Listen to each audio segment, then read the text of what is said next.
Because you know there's a handful of people actually run everything. That's true. It's provable. Not It's conspiracy. all about control. To them we just cattle, numbers, battling each other while they creeping in the shadows, scheming, plotting, clocking your every move, locked in your mind, brainwashed until it's rocking. Got the population operating as they want them, symbolically mocking them, thinking nothing can stop them. So open your eyes to the lies of the evil, the poison in the minds and the lives of your people. And every time they lead you down a line to deceive you, and by then it's always too late to see through the veil that they hide behind, cause your third eye is blind. Better take a stand, we running out of time. Ain't nobody coming to save us, fuck what you had in mind. Arm yourself with the truth and jump behind the battle line. Can we turn it around? Yeah, it's possible. Divided we'll all fall, but united we're unstoppable. This is for the world, this is for the masses, attached to the strings being pulled by puppet masters. This is for the youth, searching for the proof, keep on looking for the clues. I'll provide you with some truth. This is for the ones waking up from the spell, beginning to discover themselves. Yeah, this is for the youth, searching for the truth, keep on looking for the clues. I'll provide you with some proof. This is for the world. Yeah.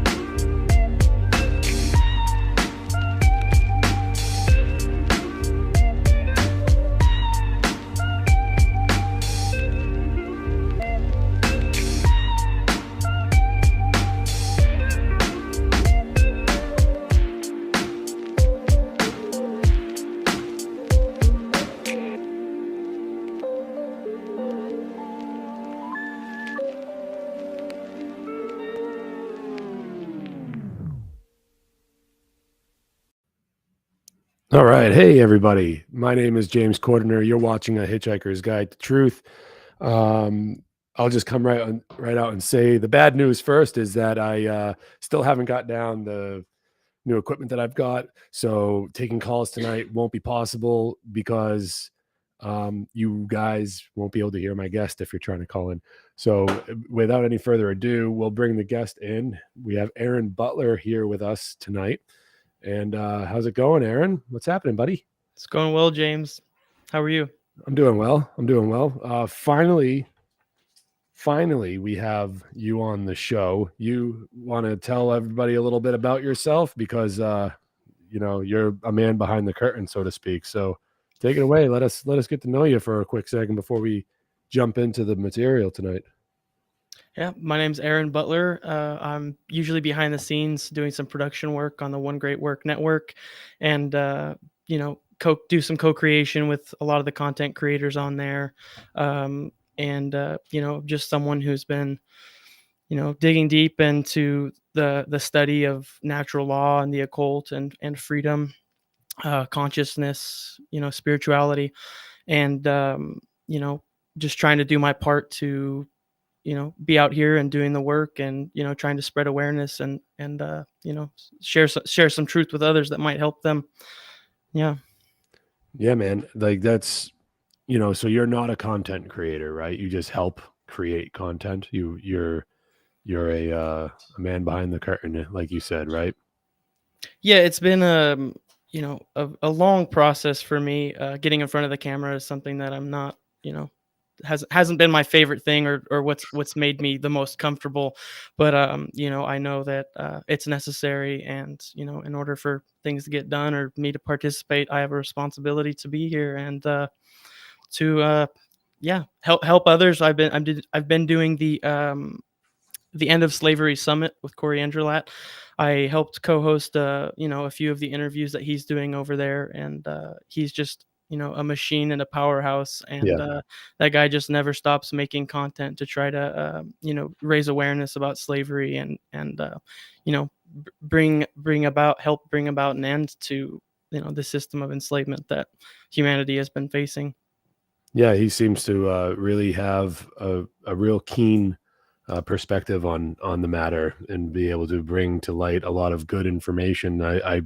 I've seen a lot of his work, and I appreciate all of his effort for sure. And I've seen you on there as well on Friday nights, and from time to time you'll be there with him. And I've heard you on Wake the Dead before as well. You joined Sean McCann at one point to talk about some of your background on there, and you guys talked about psychopathy. On Wake the Dead. I forget which episode that was, but yeah, man, you're a natural. You are, but hey, it's a lesson. It's a hard lesson learned in life when when we're trying to figure out what we can do to best help this, this machine push forward. And sometimes you Yeah. just got to realize, and it's not to say that that there are, there are rules or that certain people shouldn't be in front of the camera, or whatever. But sometimes you just got to realize that maybe you're not the one to do this end of it, and that you're best suited to help on another end. You know what I mean? Like, where Yeah. I ask the question sometimes, where are my abilities best placed? Where can I be of the most effect? Like, how am I going to help the best to my ability? And that doesn't always involve getting on a microphone. Sometimes it involves being the producer. Maybe you know your way around a computer better than myself, or whatever. You know what I mean? So, my hat's off to you for all the work and hard work that you do and all the help that you've given me, because uh, people, longtime listeners of the show, may have heard me go, "Oh, where's Aaron?" Because I'm talking to Aaron right now, like on the phone or whatever, like texting back and forth. This is the guy. Like, this is my producer for the One Great Work Network. So personally, thank you, Aaron, for always being, my right hand man on Saturday nights, like, getting on there and making sure that the people that like to tune into the network get to hear what I have to say. And I really appreciate your effort, man. I really, really do. Absolutely. I appreciate it. I'm definitely glad to help, and yeah, it's definitely nice to be of service. I'm here. Yeah, I'm happy that you're here, is what I really meant to just say. I'm here for you, Yeah. and you're here for Thanks, me, and man. I'm happy that we're here together tonight. So, um, we've been talking all week, man. What did we talk about? What are we going to get into tonight?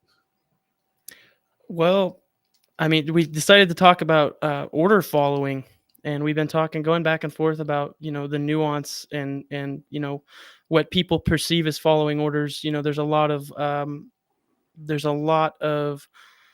um, resistance or to the topic of ordering follows. It's a very uncomfortable topic for most people, and we're probably going to talk about things that are just super uncomfortable and nobody wants to look at, but it hopefully we can shed some light on the what an order follower truly is, and what it means to be an order follower, and how that affects everyday people around the world.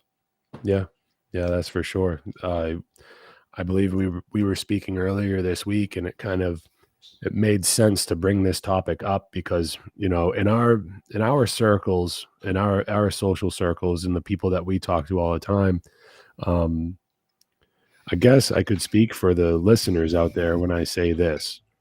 When you hear a term like order followers, the first thing that really comes to mind are people in uniforms, people like police officers and military men and women.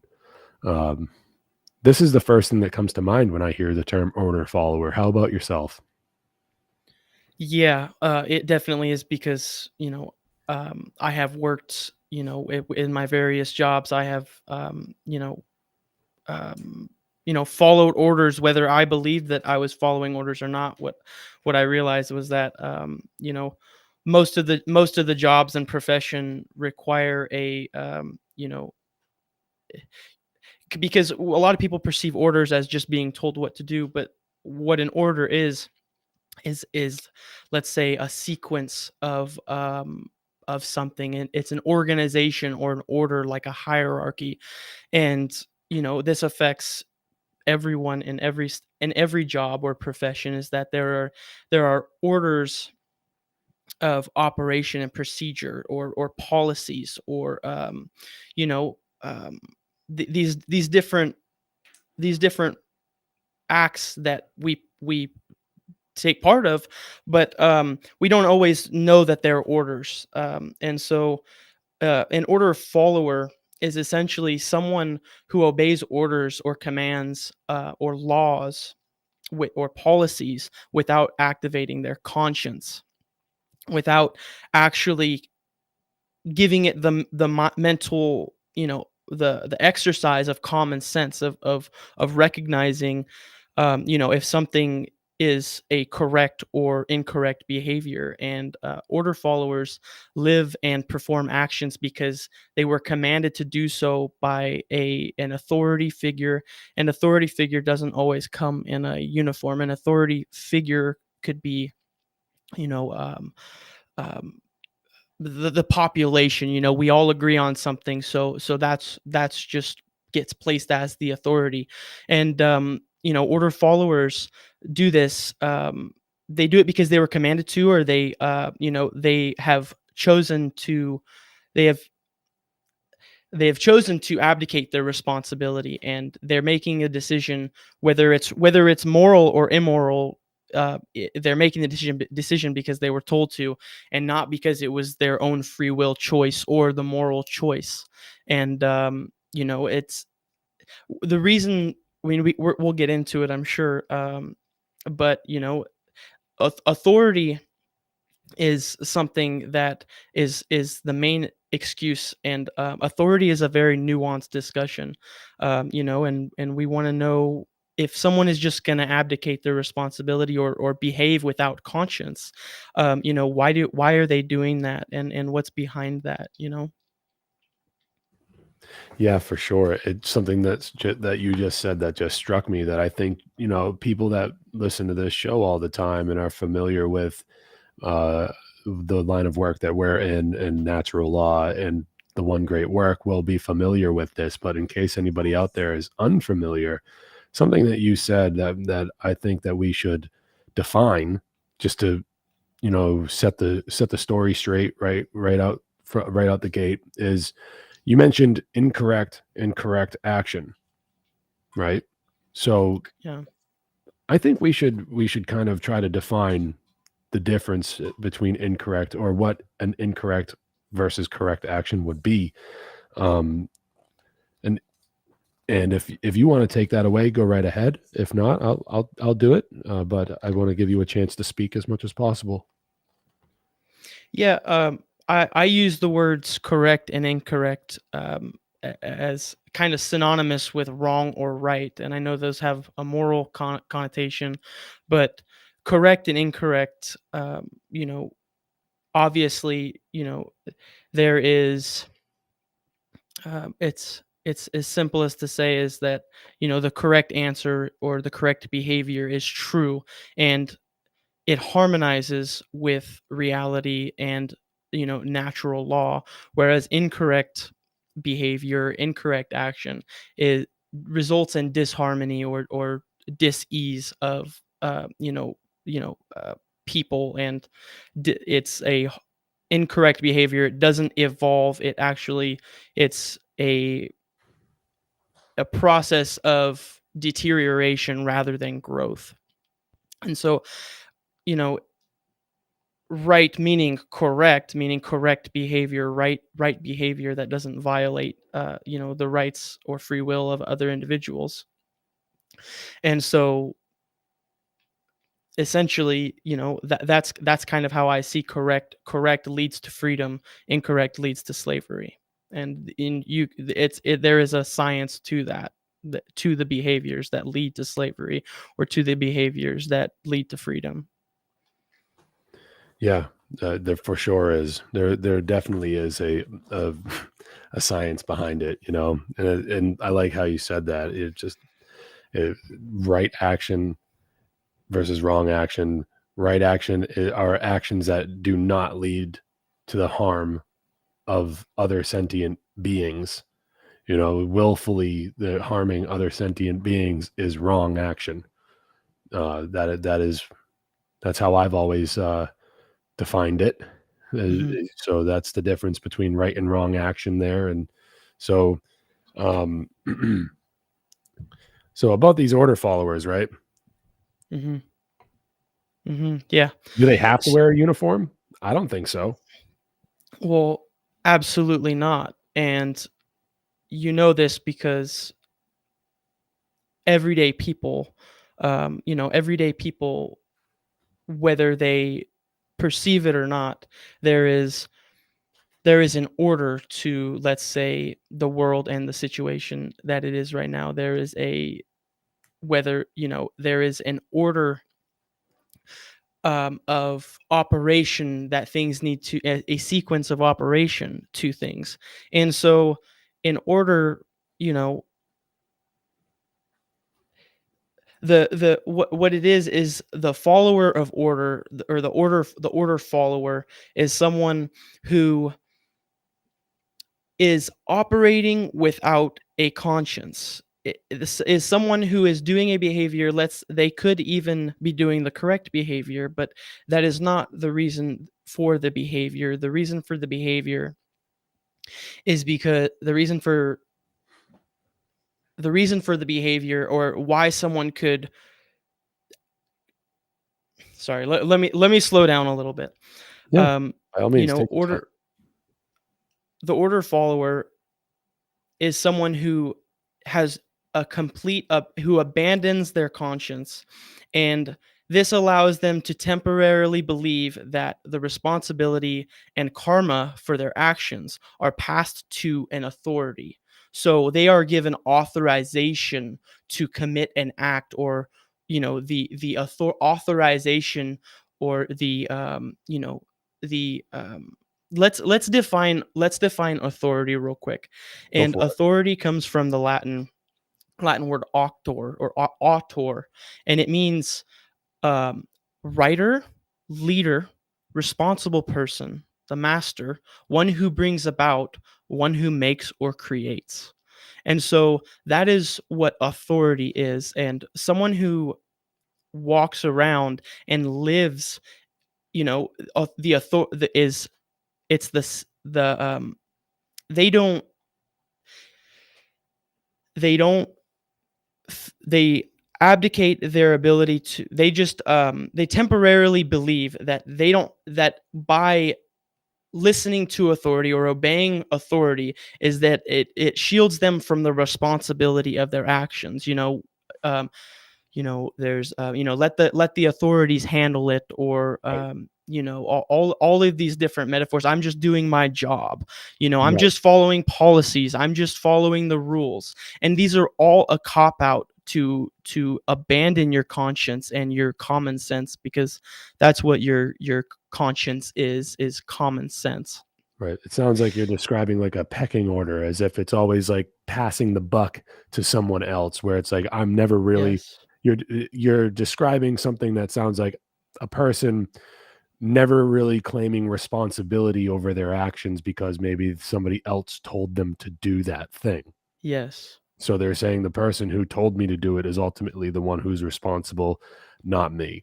When in fact, we know that the person in question here, the subject, is always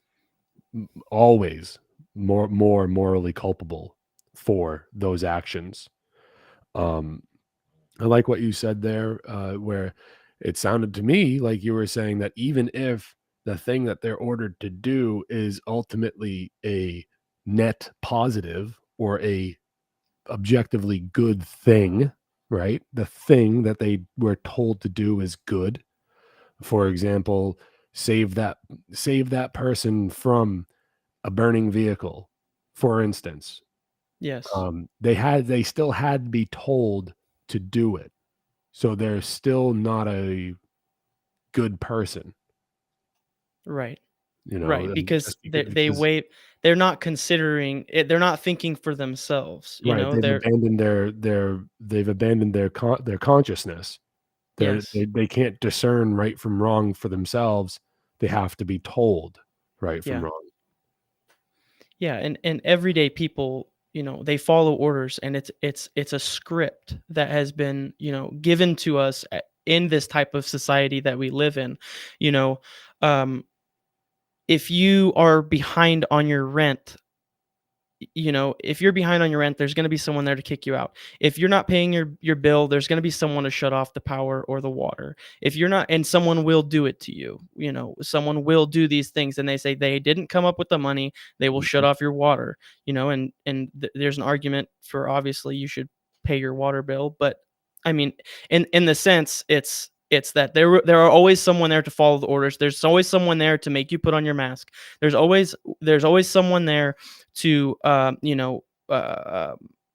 whatever it is, all of these facets and jobs that people have, it's all been hijacked by this belief in authority, and that authority has the right to delegate orders. And this authority is, you know it's this belief in authority, and we'll get to explaining what true authority is. But it's this false authority that other human beings get to make the decision. The authority is the end all be all. The claim of the authority of authority is in and of itself absolute. It's an absolute. It means that no matter what, if something is that leader or that responsible person, someone who is the responsible person, that's authority. When you say, I'm just listening to the authority on the matter, what you're saying is that I'm not responsible enough to make the decision for myself. I'm gonna get rid of my responsibility and put the responsibility on someone else. And most people, they're very hard to see the ways in our system that we are just totally abdicating responsibility for anything that we do, whether it's kicking someone out of your grocery store, or it's just ripping someone out of a car and putting them in a cage for driving without registration, and suspending their ability to travel. And there's always the sad thing is that there's always someone there to do this. So we could look at something like the Milgram experiment, and I'm not sure if we have that pulled up or anything, but the Not yet, Milgram I'm working on experiment, the Milgram experiment is a perfect example, because it was a test to see how obedient people were to authority, and 65% of people administered a lethal dose of electricity to Ordinary people to regular test subjects. It was all, they were actors pretending to be shocked, but ultimately the person could easily be coerced into obeying authority and listening to the scientist or the experimenter. And this is a chilling, and this experiment has been duplicated and replicated multiple times with different variables, and the results are always the same. And I think they have been getting worse over time. Well, Maybe I we have could it watch pulled that up. for a second. Yeah, I have the video that you sent me pulled up. Hopefully there's no ads. I haven't pre-watched it, but I'm familiar with the Milgram experiment, and it's quite a fascinating and disturbing experiment. So why don't we go ahead and run this, and we'll see everybody on the other side. If you need me to pause it, just let me know and I will, okay? Great. Are ordinary people able to do terrible things?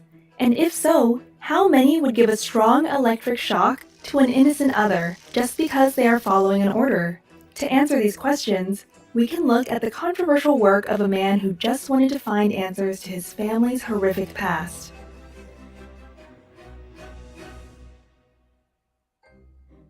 In 1961, Stanley Milgram, a young psychologist, wanted to find out how ordinary citizens were able to commit acts of unspeakable evil in Nazi Germany. His theory: some people do horrific things because they obey even the most wicked leaders.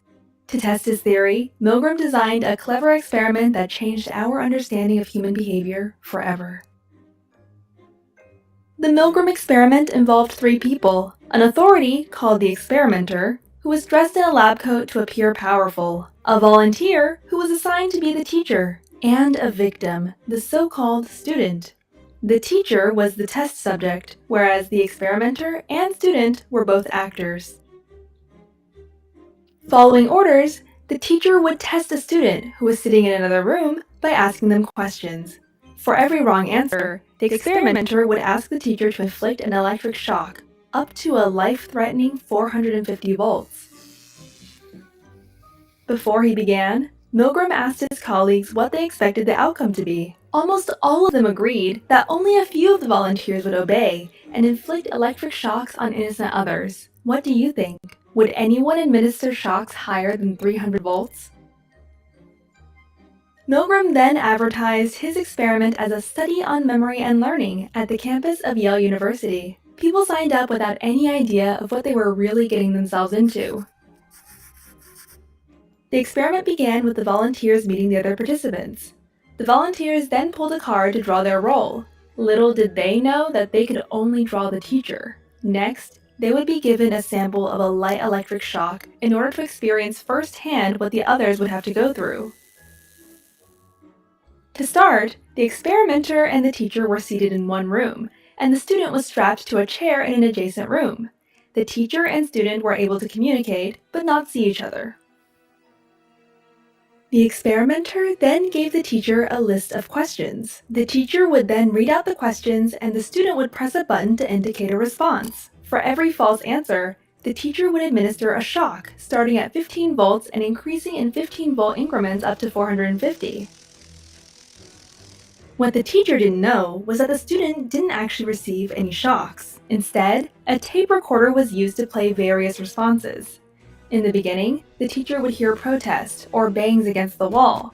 If shocks would increase, the reactions would become louder, and in case someone would go all the way, the learner would fall silent.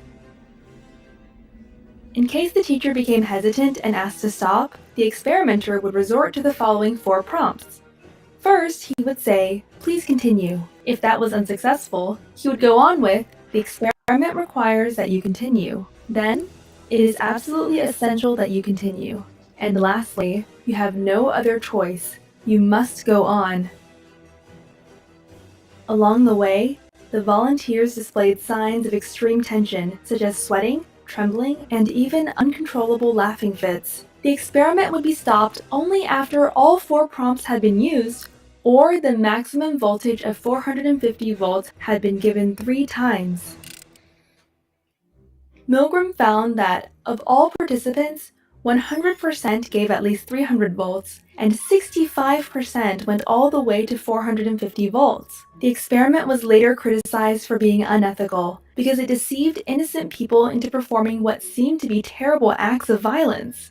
However, his experiment was successfully replicated many times, involving different populations and leading to similar findings. Milgram himself left us with this to think about. It may be that we are puppets controlled by the strings of society. But at least we are puppets with perception, with awareness, and perhaps our awareness is the first step to our liberation. What do you think? Would you follow or question the orders if you were one of Milgram's participants? And what can we as a society teach future generations to help prevent horrific acts that can happen when ordinary people blindly follow an authority? Let us know your thoughts in the comments below.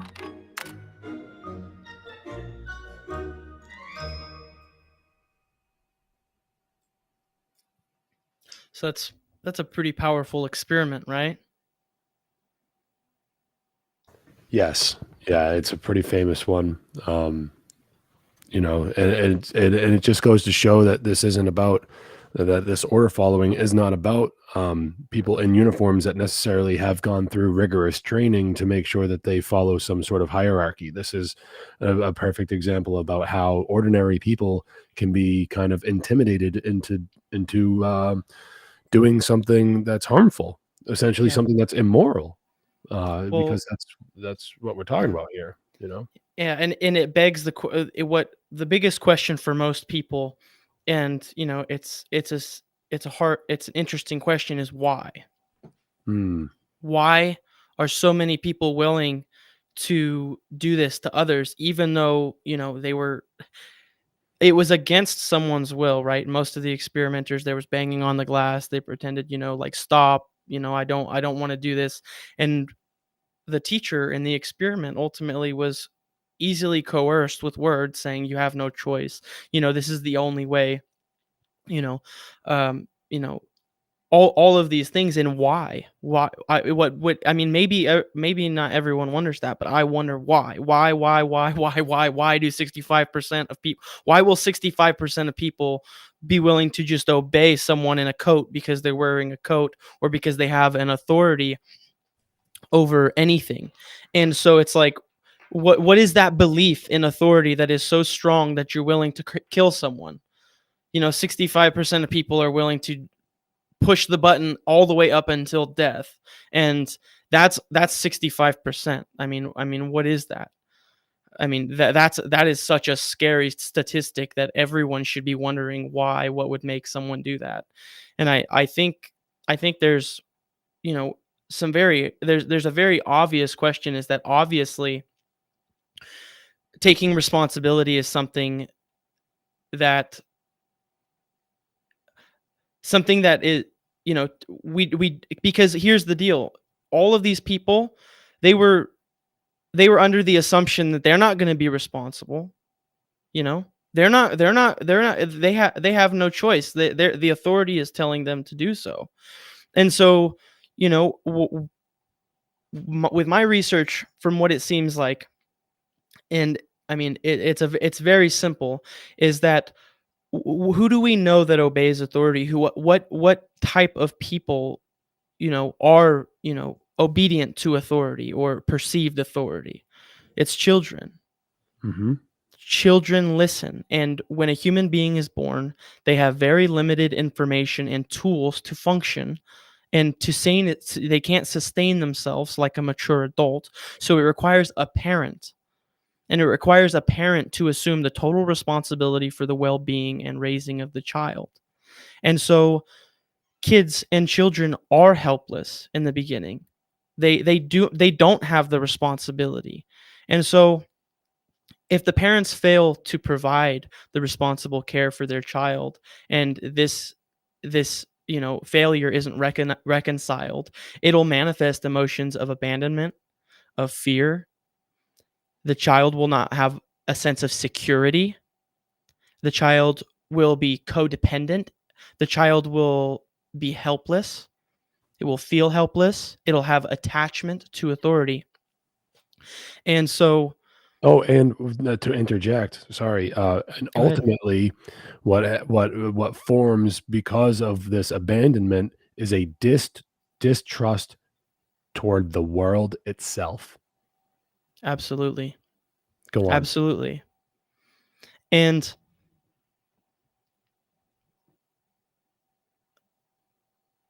this sense of helplessness, or this sense of lack, this sense of incompetence that people have deep down, that obviously 65% of people have, if not 100, who will shock someone up to 300 volts. I mean, that could be deadly if someone has a condition or in any sense.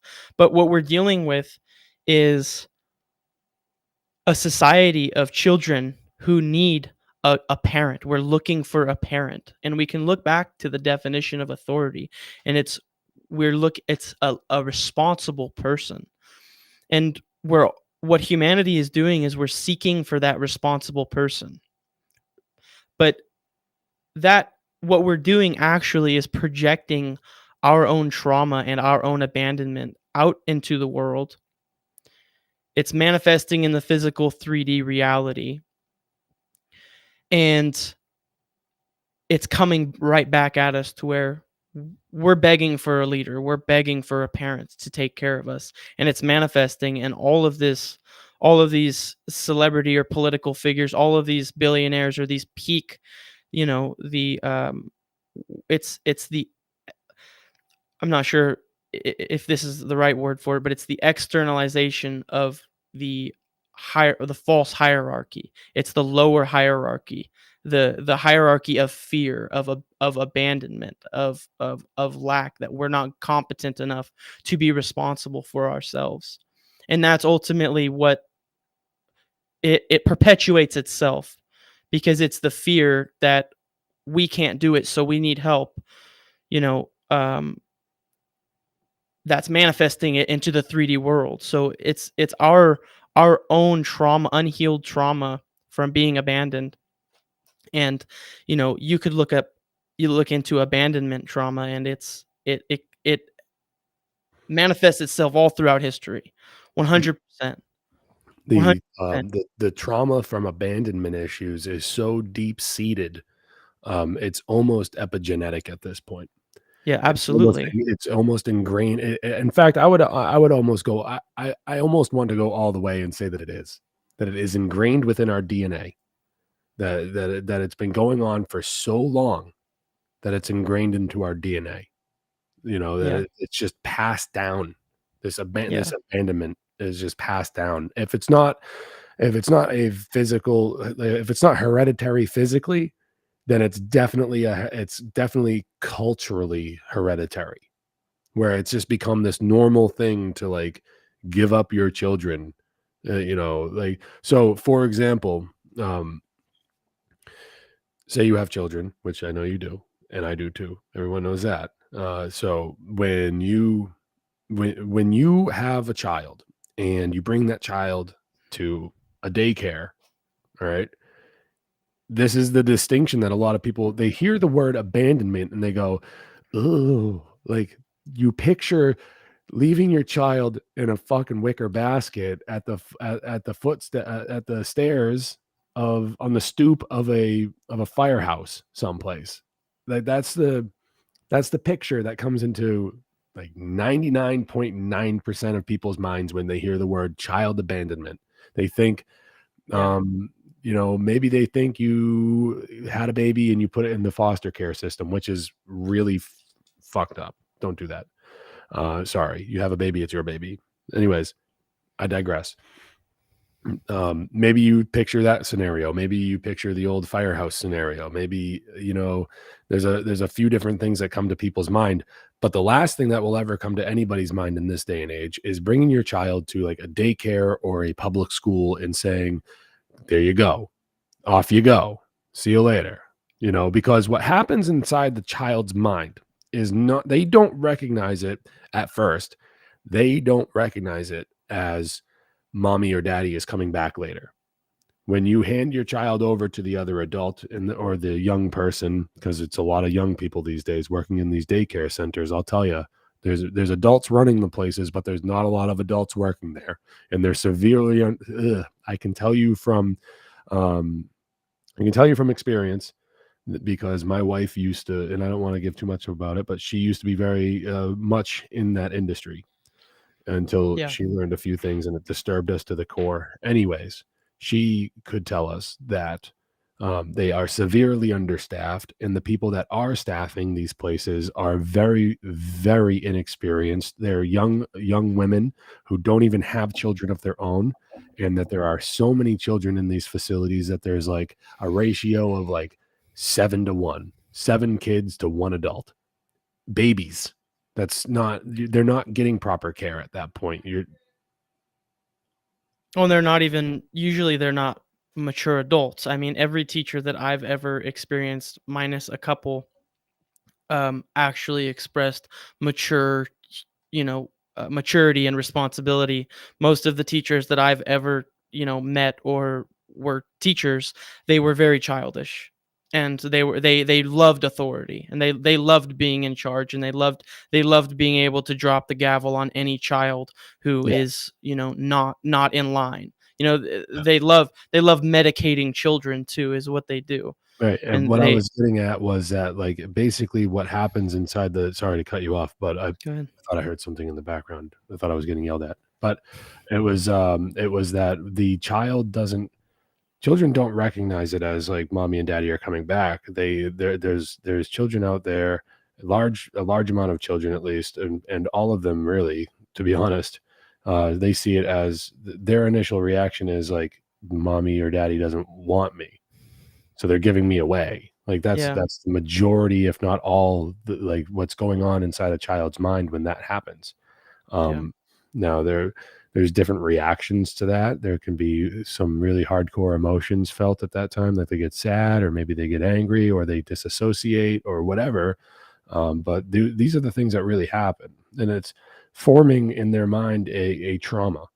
It's Yeah. forming in their mind a deep-seated trauma that's going to maybe take a decade to manifest, and then it's really kind of odd when you start seeing, you got a kid around like 2 or 3 years old, maybe you put them in daycare, then a decade later, the trauma starts to manifest, and they kind of start lashing out more, and that's right around the age of like 12, 13 years old. Puberty happens, of course, but like even earlier than that, it can start to manifest as well. And then you see these children being put on psychotropic drugs and everything like that. It's a terrible process. And there's a retired psychiatrist by the name of Gabor Mate that I've been paying attention to recently because of the work into the studying into ADHD that I've been doing to try to kind of help expose that and bring it to light. And what he was saying, and I tend to believe him, because a big part of my inspiration to do the work on ADHD and everything like that is because I was pinned as one of those children when I was growing up around the age of 8. And it's always kind of been a topic that I wanted to learn more about as to how, why, what happened, like the trivium method, run it through the trivium is what I always say. And it's like what he was talking about is basically what I just said about early childhood abandonment issues manifesting later on and becoming what psychiatrists tend to believe is a mental disease. And it's not. It's a coping mechanism, is what he's been saying. That this disassociation is a coping mechanism. And then these kids, they, and this is almost seems like we're off topic, but I'm bringing it back in just a second. These kids are being put on psychotropic drugs for what reason?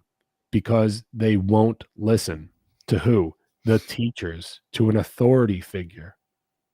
The whole reason why the public education system, government education system exists is to brainwash people into being good order followers. That's the only reason it exists. We run it off a Prussian education model, an outcome-based education model. The outcome is you will be an order follower. You'll go into the workforce and be able to fall in line and be put into a place, into a little box.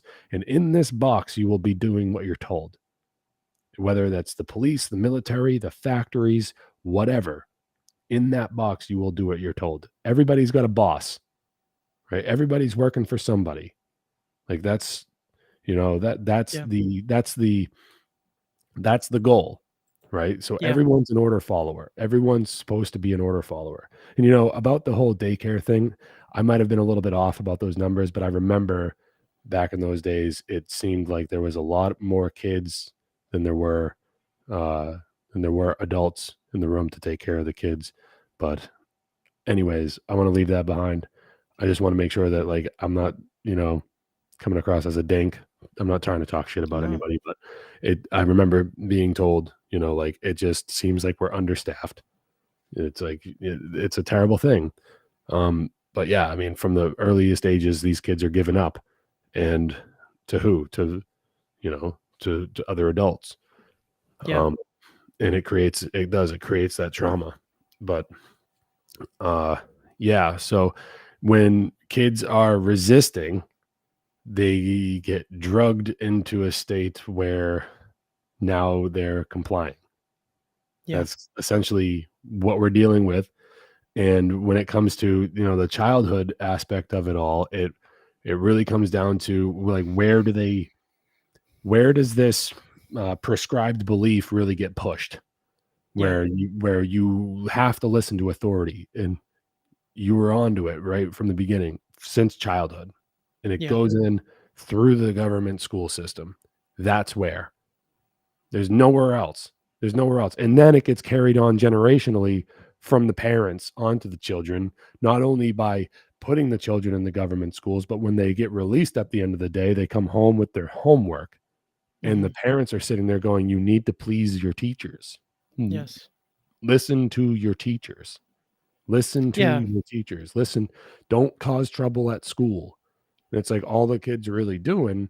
This isn't every kid, but there's a lot of kids out there where all they're doing is they're just disassociating in class because they're not fucking interested at all. Yeah. Because it's boring. It's boring. Why would they care when no one cares about them? Why would they care when the things that they're being told they have to learn are just not interesting to them?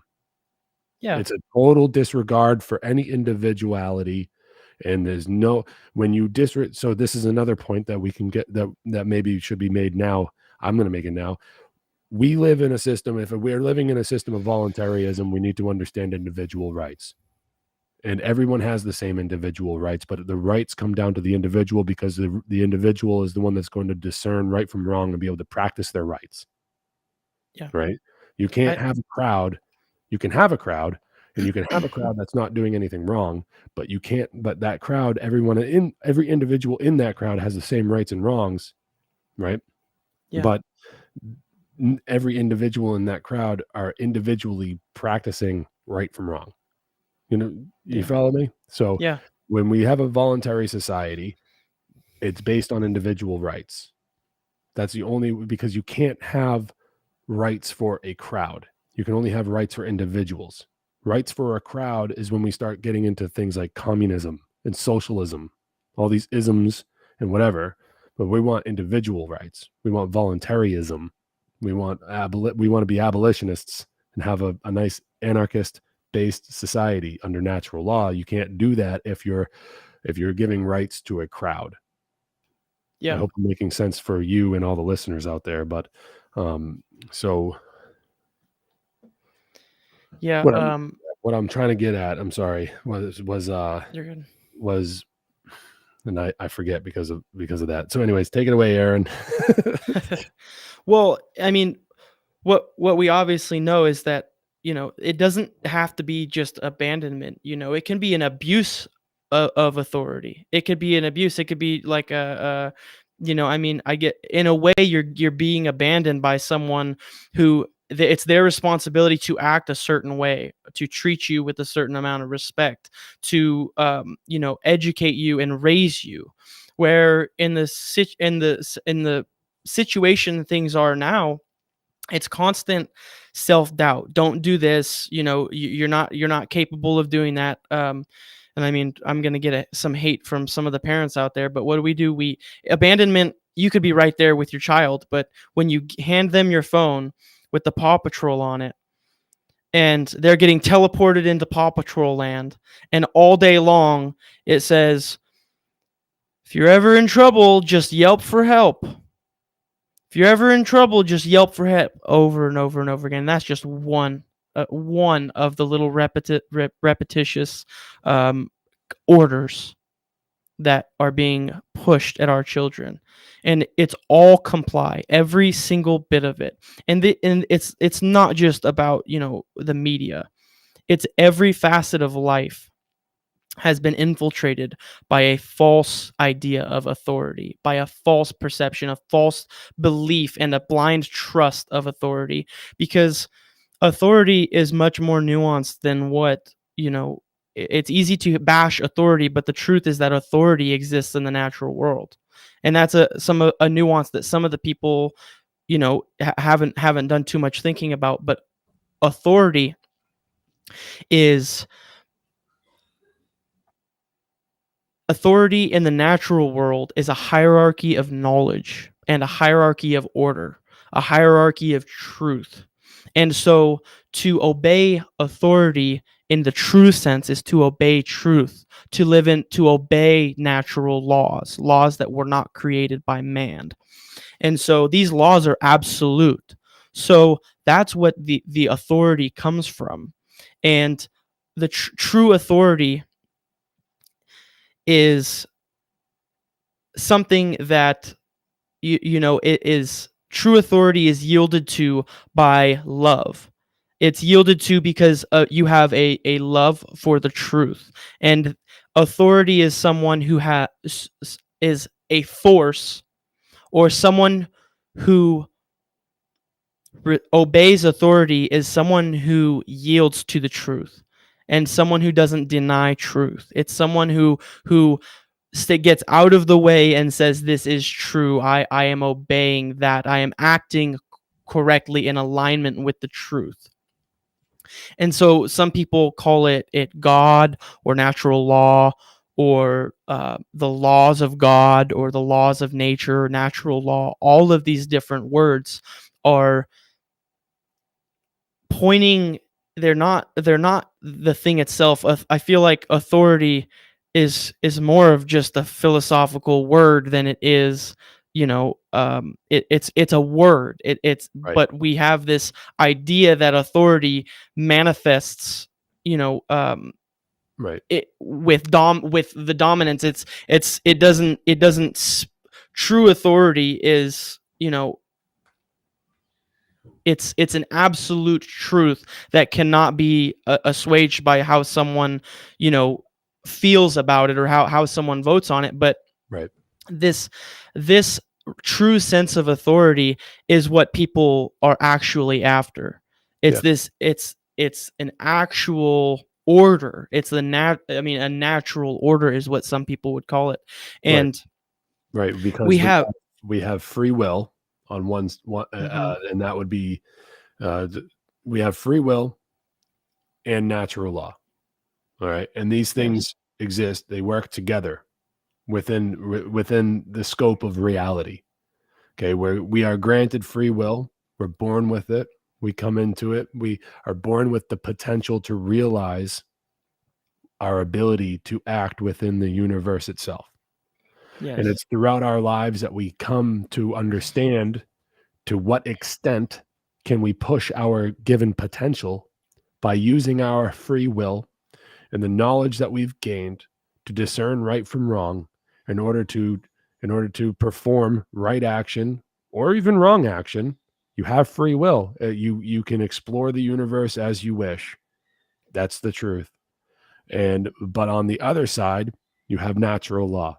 Natural law is what's going to determine the outcome. It's determining the consequences for your actions that you performed with your free will.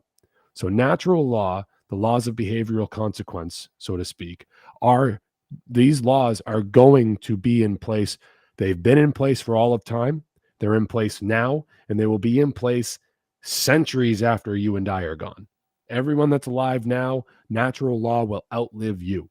These things you stick your hand over a fire, you're going to get fucking burned. No matter how much you say that it's cold, it's burning you.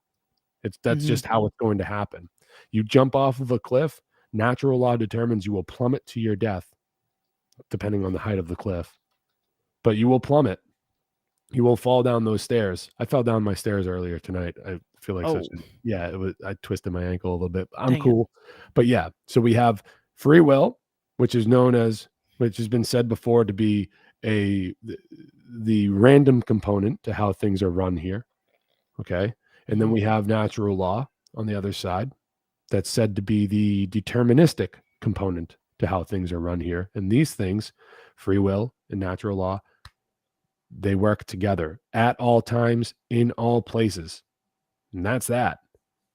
So we have to learn how to do right in order to live according to natural law. What natural law is, the laws of behavioral consequence, karma. These are the different types of things that we've heard about natural law in the past. So we have to live according to natural law, with what accords to natural law. That's what we have to find ourselves going along with our free will to make the choice. And that is when the ultimate reward will be granted to us, which is freedom. Yeah. Which is ultimate freedom. And that is the freedom to do wrong action as well. But we have to learn how to discern what is wrong and what is right. And then the individual, with their free will and with their individual rights, will learn to recognize wrong action and to put a stop to it when they recognize it, because we are well within our right to defend ourselves and others if those others are unable to defend themselves at that moment. So we are religiously bending the knee to other people as if those other people are our authority figures, when truly they are not.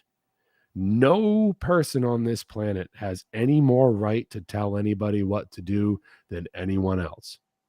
We can speak until we're blue in the face about right and wrong, but if you're not right, then shut the fuck up. Because if you're trying to use what you've gained as so-called knowledge and so this is how the trivium method works. You have grammar, logic, and rhetoric, and once you get to the rhetoric stage, there's another step after that with how you actually use your rhetoric. If you're using it in a deceptive way, that's called sophistry. And if you're being a sophist, then you're essentially just using the knowledge to deceive people, and that's wrong. That's wrong. And that's where we're at today, is we're surrounded by a bunch of sophists. So a bunch of sophistry is being used against the masses right now. And it's just wrong. But we're talking about order followers. I'm sorry, I go on these rants, but it's fun. But it's like we want to talk about order followers. I have an example. If we have a few minutes, I brought to the table a pretty fucked up example. I've been paying attention to this story developing down in New Zealand. And this is very disturbing to me. And essentially what has gone on down in New Zealand, to give a little bit of a preamble to what we're about to watch, is there's a 6-month-old infant baby boy named Will down there that needs a heart surgery. He needs open heart surgery. They've detected a palpitation in his heart at that age, and the doctors have called for surgery. And basically what happened was that the parents requested that the blood that their baby that gets during the transfusion be unvaccinated blood. They went to they got a lot of support for this from the people and a lot of pushback from the government. There were people volunteering saying, what's the baby's blood type? Maybe I match. I have unvaccinated blood. What has happened is there's been a high court ruling down in New Zealand to take the baby into the state's custody because of this incident, because of this. So what we're about to watch is what has gone on in the hospital room to this little baby. Don't do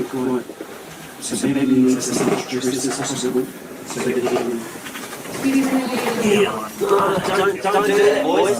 Hey, don't do it. Hey. You guys are criminals. You are criminals. You are conducting a criminal act here. So what's the pre-op It needs to happen before the surgery. Hey, we've been talking to you like rational people, and now you just remove you are criminal. So what just happened was that there's for people that are only listening, there are a mother and a father of this baby in the hospital room, and there's about 4 or 5 police officers in there accompanying a nurse. And what just basically happened was the adults, the baby's in a crib, the adults were sitting down, and one of the police officers is having what seems like a calm conversation with the parents, and backup arrived, and another police officer just strolls up to the crib and picks the baby up and begins to walk out of the room. And that's when the mother starts losing her mind. So we're going to continue now. And this is an example of, and you'll see. So we'll talk about it in a little bit.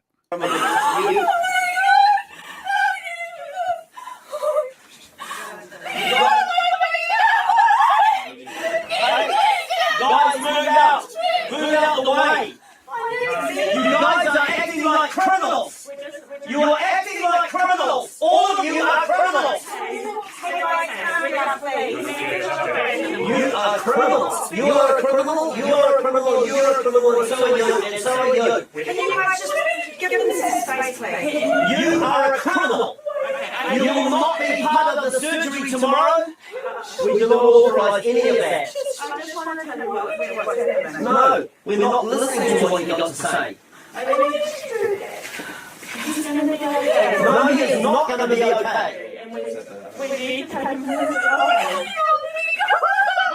We need to take him and we need to do You are criminals. You will be able to see him after surgery. You guys are criminals. You are going to be recorded in the annals of time as criminals who come in here and take babies from their mothers. Do you understand that? Do you guys even listening to me? You understand that you just kidnap a baby from its mother without the consent of their parents? You guys don't understand that you're criminals. I understand. You guys are criminals. You don't realise that you're now in a criminal action.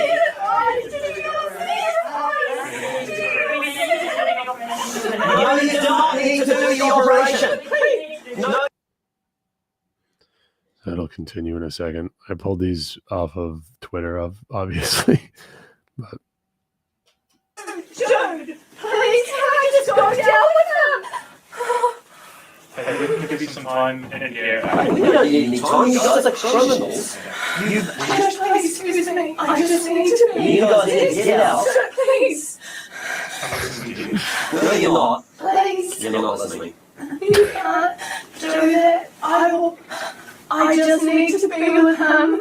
I will go with him. You can do what you need to do, but I need to be with him because he needs to be with his mother. Please. Mate, show your humanity. Please. Show your madness. Please. I just need to. We will talk to the hospital staff.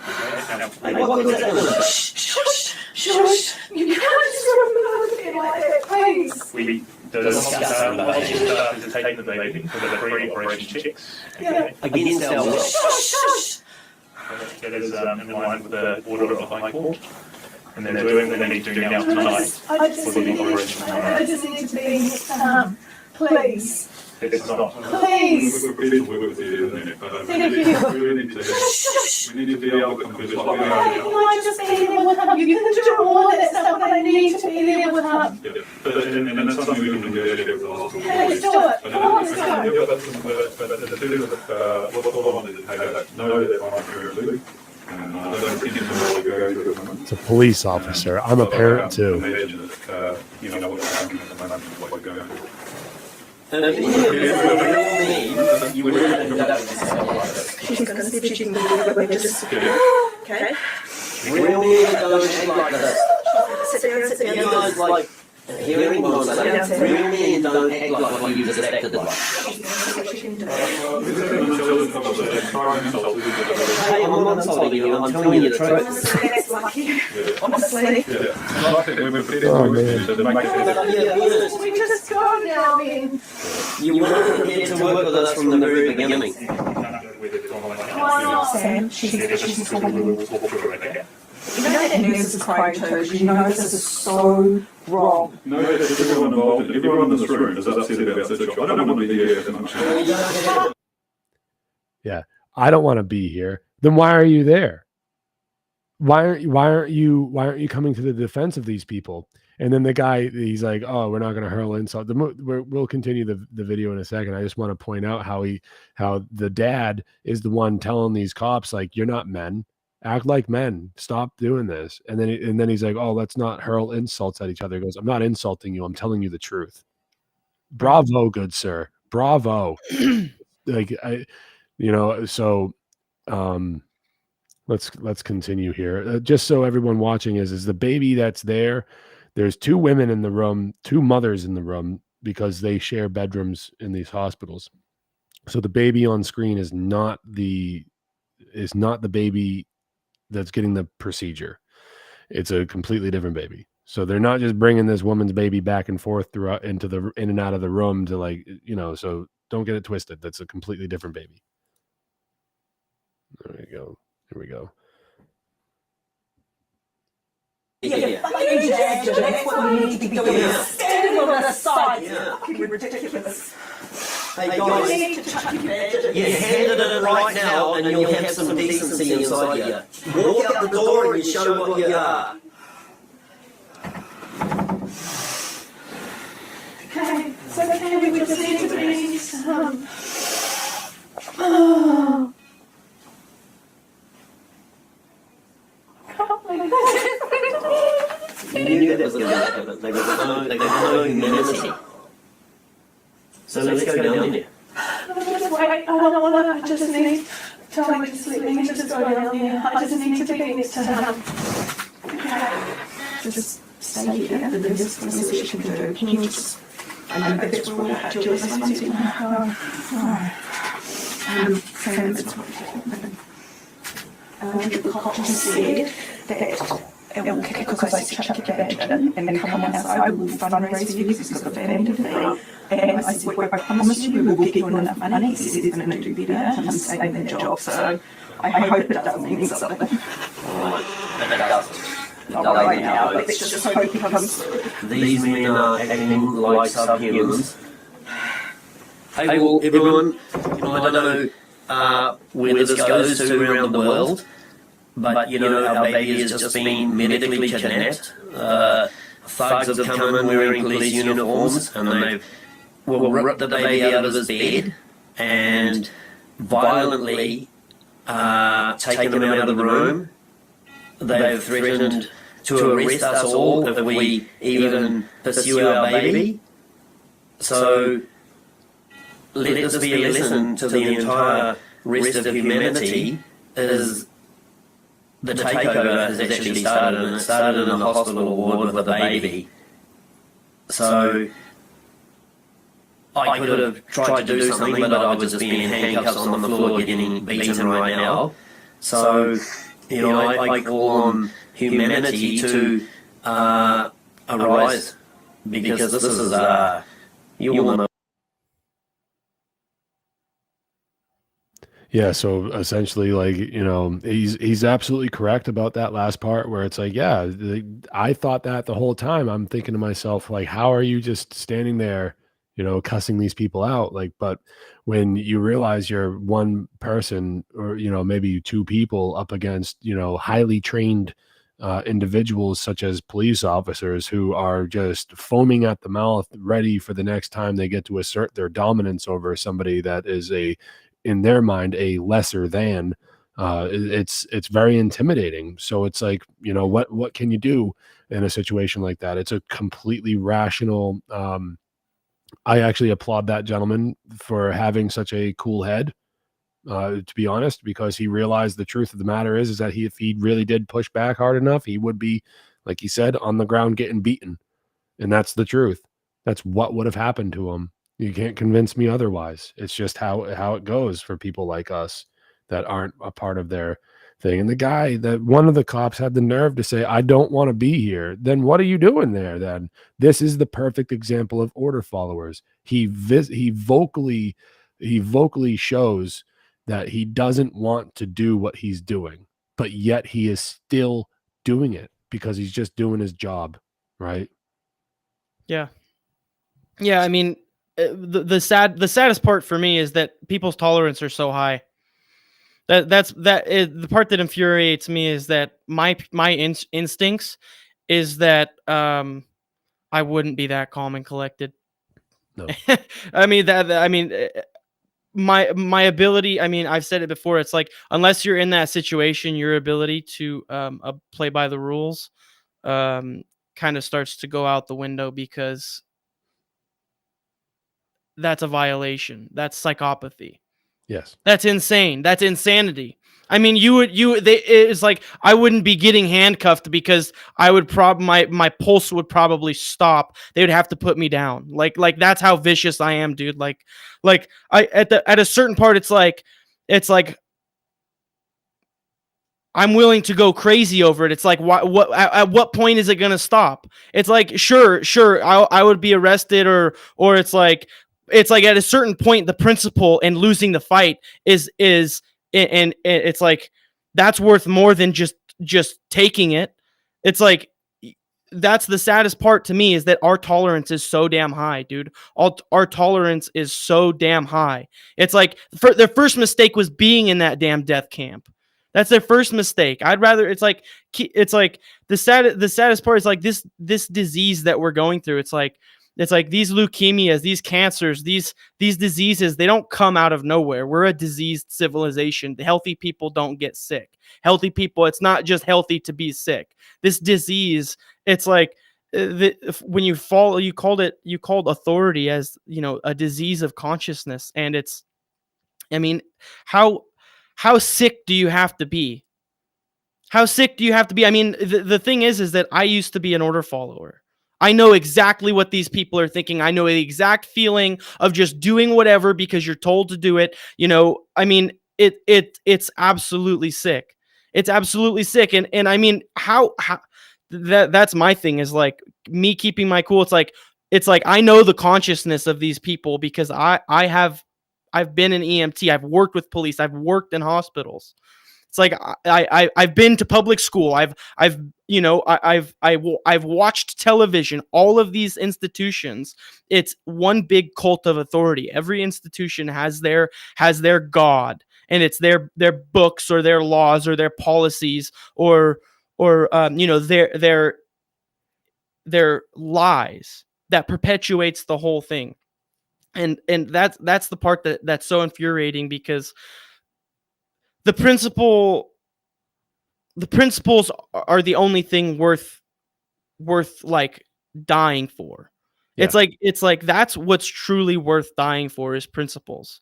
It's the truth. It's the only thing that you actually, that is going to be here while you're gone, when you leave, when your body and last breath leave. Truth and what you contributed to share the truth is your lies aren't gonna live on. You know, I don't know a single person. You will have a legacy. It's your actions that determine how you're remembered after you're gone from this place. And you know,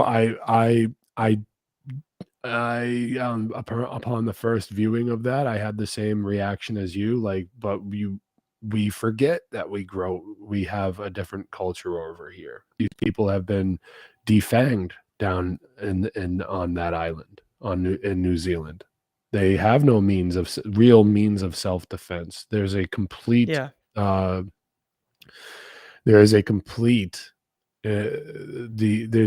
separation between them and their government and their authority figures. There's a complete separation there. It's no longer like it is over here, where there is a very high quality means of self-defense against these thugs when in America, in certain places in America. I mean, we have some of the same weapons as them at our disposal. They don't down there. It's a completely different, you know, but I had a similar reaction where it's like, fuck around and find out with me with that and see what happens. Yeah. And I agree with you. I would rather be getting beaten on the ground and in cuffs and all that stuff, to be made an example of that way. Don't fucking get me on camera not going down without a fight. Don't even miss me with the camera. Don't find me anywhere going down without a fight.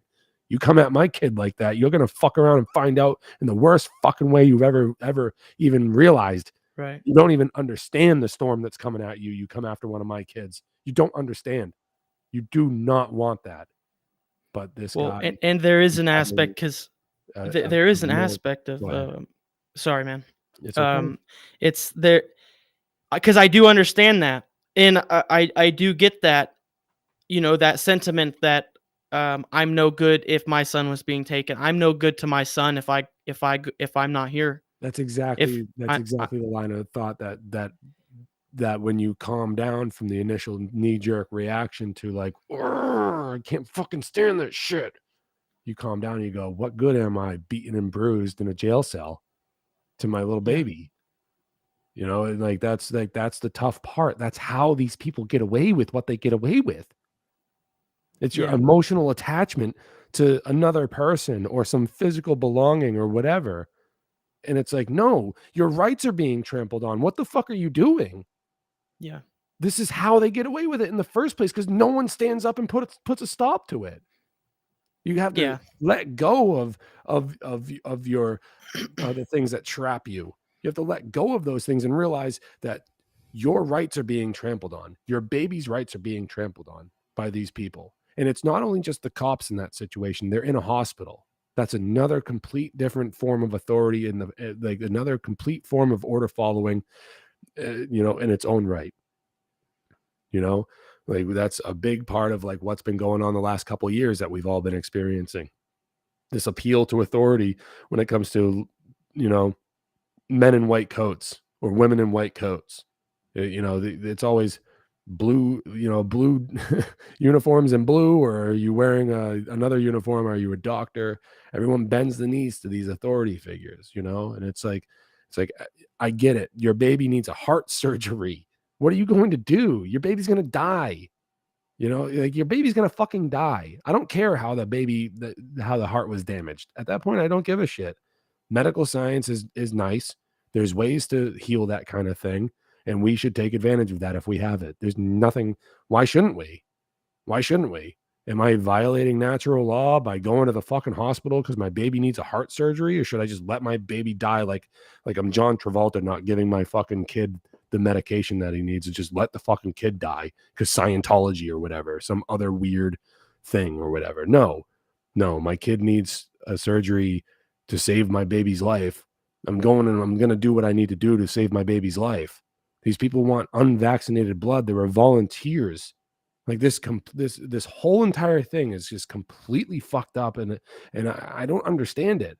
I don't understand how how people could let their government just come in and say, no, you're not allowed to voluntarily interact with one another. You have to do it the way that we said, or else we're going to take your fucking baby. That baby is not in the custody of the parents. The parents are not the baby's legal guardian right now. The government is. That's completely fucked up. They kidnapped their fucking baby.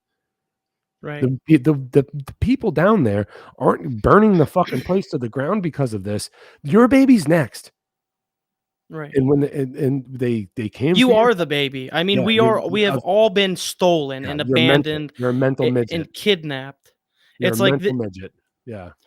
All of humanity right now, it's like that is the disease that plagues consciousness. It's it's willful ignorance.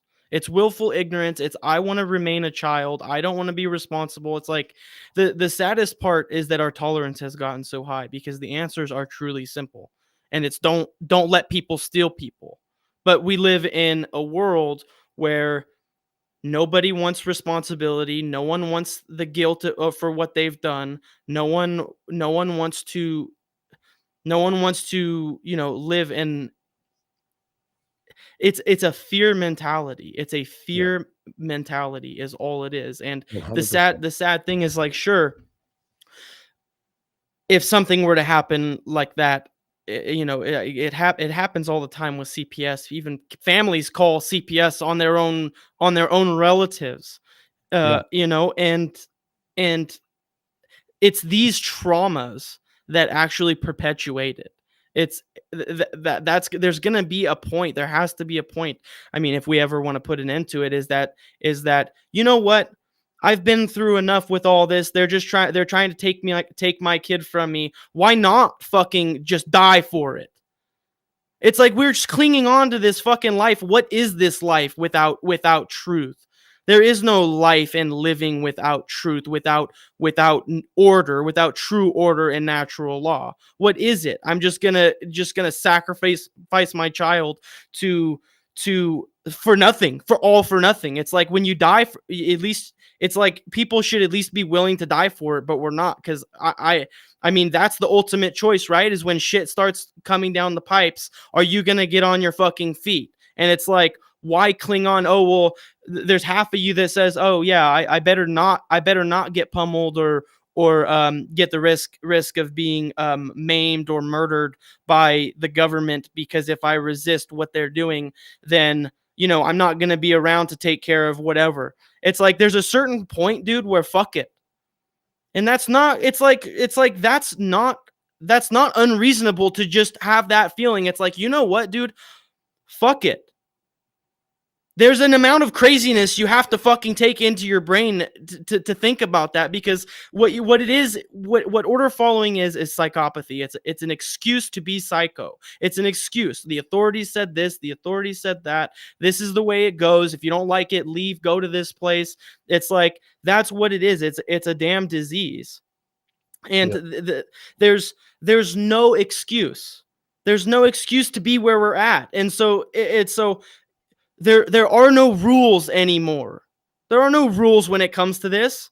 It's like they're fucking having their way with us. And it's when something that doesn't have a conscience is common sense. It's the only thing that makes humans human. It's the only reason why we've gotten this far is because we have some semblance of conscience, but what we've been doing is systematically removing that from every individual through all of these poisons, all of this mind control. It's to remove the conscience so that way some entity, whatever this force is, whether it's us, it's our shadow incarnating in the flesh and just having its way with us, or we can just hearken to the truth. And it's like, what is it? If it's not us, then what's doing this? What force is not human? Because I know that I'm human, but anything that would make me want to hurt other humans is not a human force. Anything that wants to dominate over other people is not human. That's not what it means to have a conscience. It's like power goes so far, then it takes on a whole new thing. Authority takes a whole new meaning when you vest it into people instead of the truth or God itself. There's no, that's the part that is so maddening, is that everything is just insane. It's so far insane that in order to conquer it, you have to be able to see the insanity. You have to be able to look at that and face that. But children don't want to face that. Children don't want to look at the hard books. Children don't want to read. Don't want to watch. Children don't want to watch those videos. There's a part of me when I see those videos, they don't. I can't stand it. It makes my blood boil. It makes me anxious. It makes me paranoid. It makes me angry. It makes me all of these things. And there's people around you that won't even take the 5 seconds to watch what's going on. And I don't know anything about that video. I don't know anything about that situation. You can't really, you have to take everything at face value. But it's like, right. How can, like I said at the beginning, it is a baby that is having a heart problem. Baby needs surgery to fix the heart problem. It's like a heart palpitation. The parents of the baby were requesting from the hospital that the hospital use unvaccinated blood. The hospital started to refuse.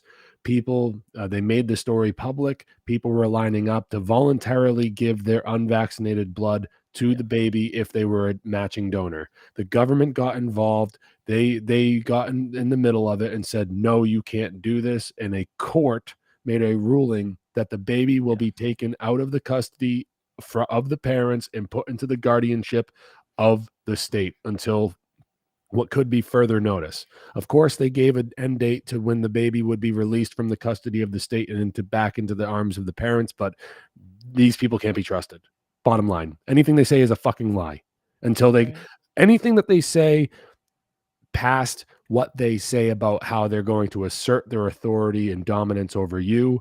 If it isn't about how they're going to assert their authority and dominance over you, it's a fucking lie. The only thing they tell the truth about is how they're going to make you their bitch. That's the only thing they tell the truth about. You best believe that they're going to try to do the things they say they're going to try to do when they're telling you about the freedoms they're taking away from you. You better believe that. Because if you don't, you might as well just be first in line to give them up. Anyways, this is what's going on. The baby's getting prepped for surgery. They're running tests, and the cops take the baby from the fucking parents. Like, and throughout what you were just saying, it's got me realizing that this is what I'm talking about when it's like, what do you do? Of course you go to that's the fear of sacrifice. That's what it is. That's all it is. That's a fear of sacrifice.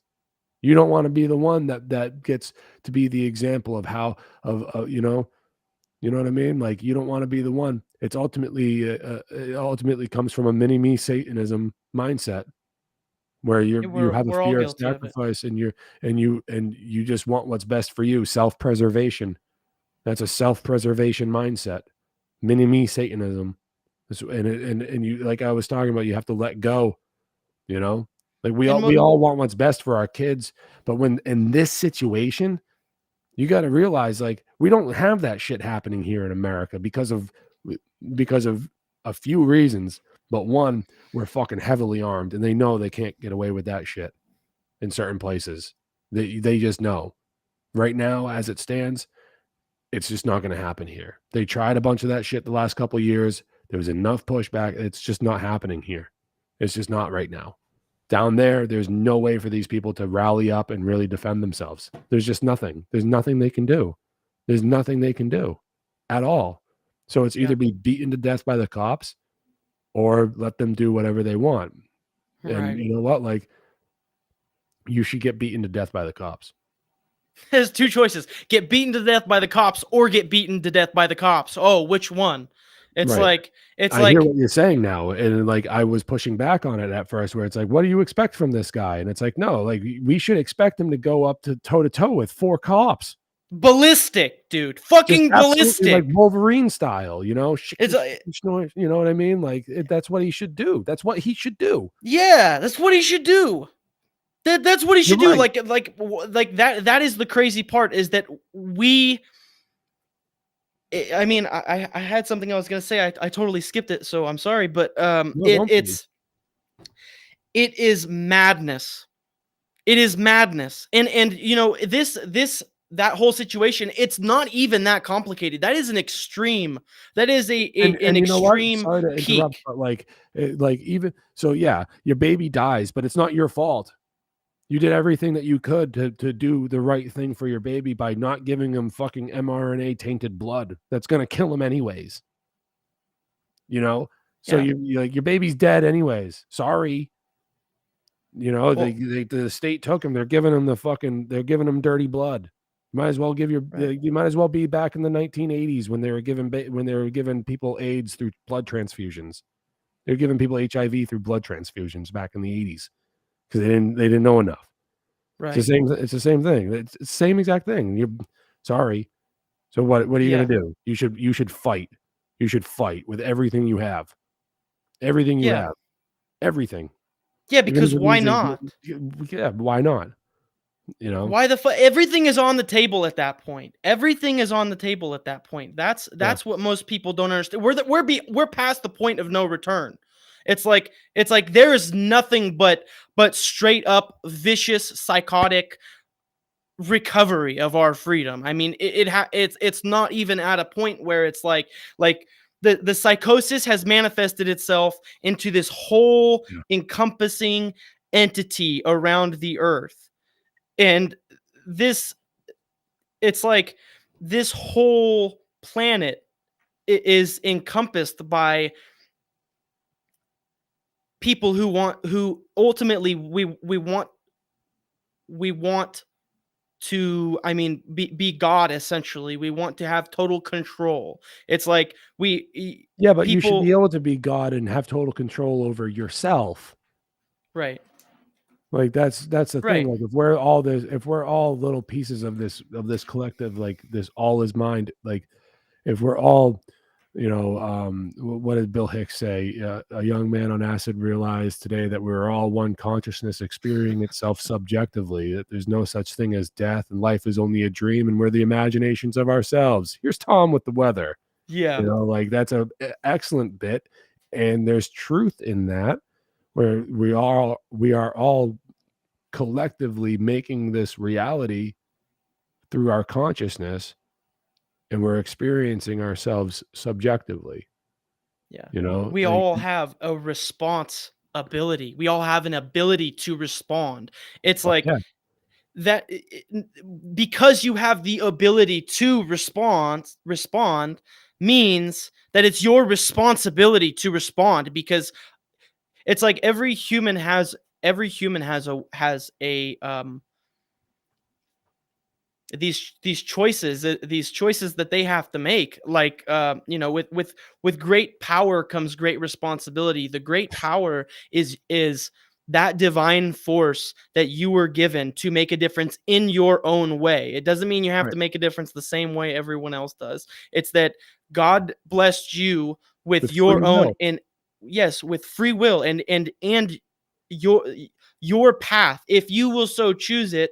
If the mission, the great work is, it's like, I don't know a single person who doesn't feel greatness within them.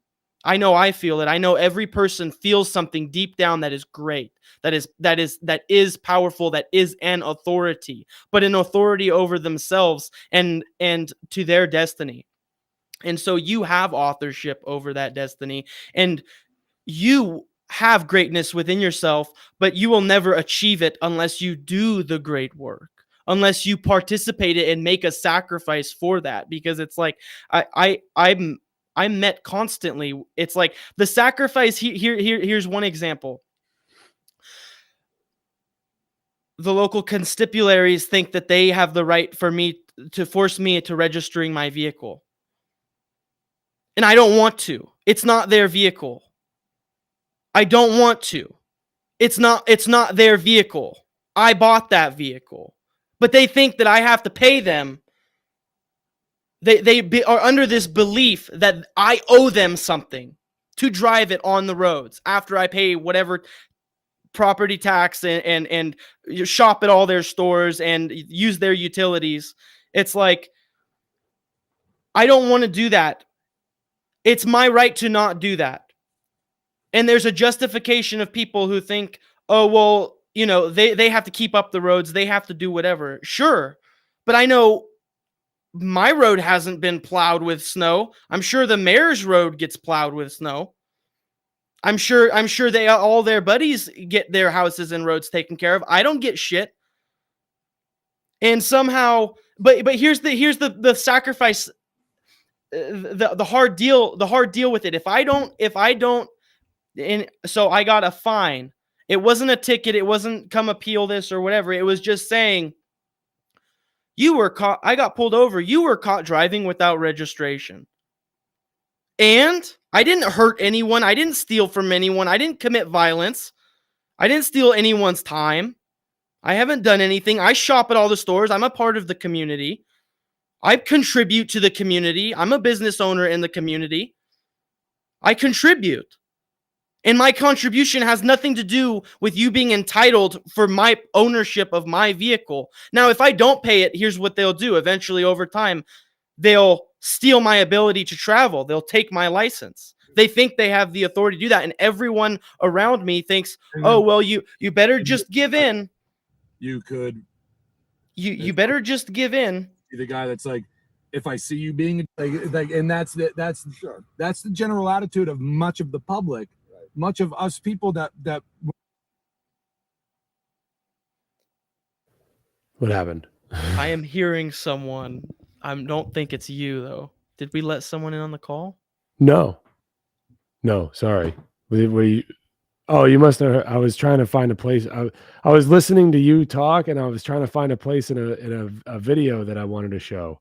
Oh, I see. Okay. Sorry. I just heard it for a second. No worries. But the point I was getting at is that allowing your child to be taken and not just getting viciously, psychotically violent to obtain what is rightfully under your responsibility. If you're just going to go and pay this $1,100 fine for not registering your vehicle, what you're saying, it's an acceptance.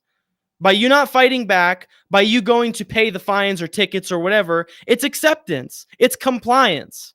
It's obedience. And I don't want to be obedient to fucking pedophiles and violent people. I don't want to do that. I don't want to contribute to that. It's my right to not contribute. And the matter of fact, it's my right to do much more to make sure that that's not happening. But it's like this whole thing. It's as simple as someone flashing their wee-woos and thinking they have the right to kidnap you and your time. It doesn't exist. That's not truth. You don't have the right to obstruct my will to travel. These things are there. It's the road to hell was paved with good intentions. It's one little itty bitty step at a time that we've gotten here. It's every New Zealand citizen, every person who chose to not defend themselves and get rid of their ability to protect themselves. And whether that's protect themselves from disgusting teachers or disgusting people who work for their local government, or all of these situations, whether it's yourself, whether it's you're following policies and you're following these procedures. It's absolutely ridiculous that we've got to this point that people aren't as crazy as some crazy people. It's like the crazy people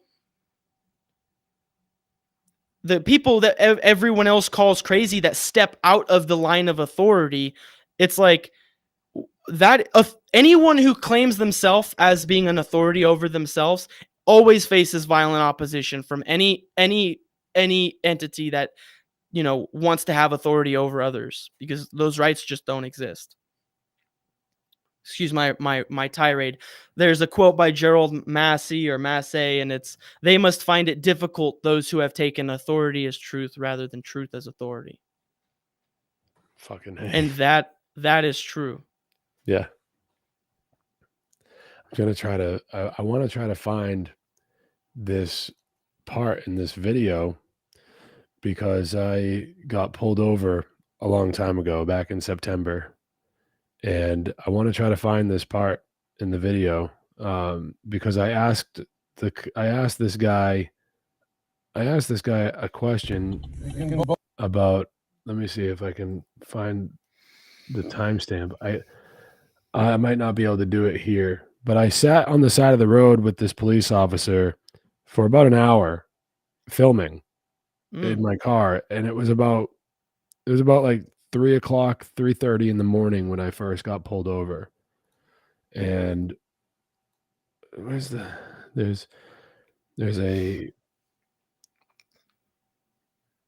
I asked him, let me see here.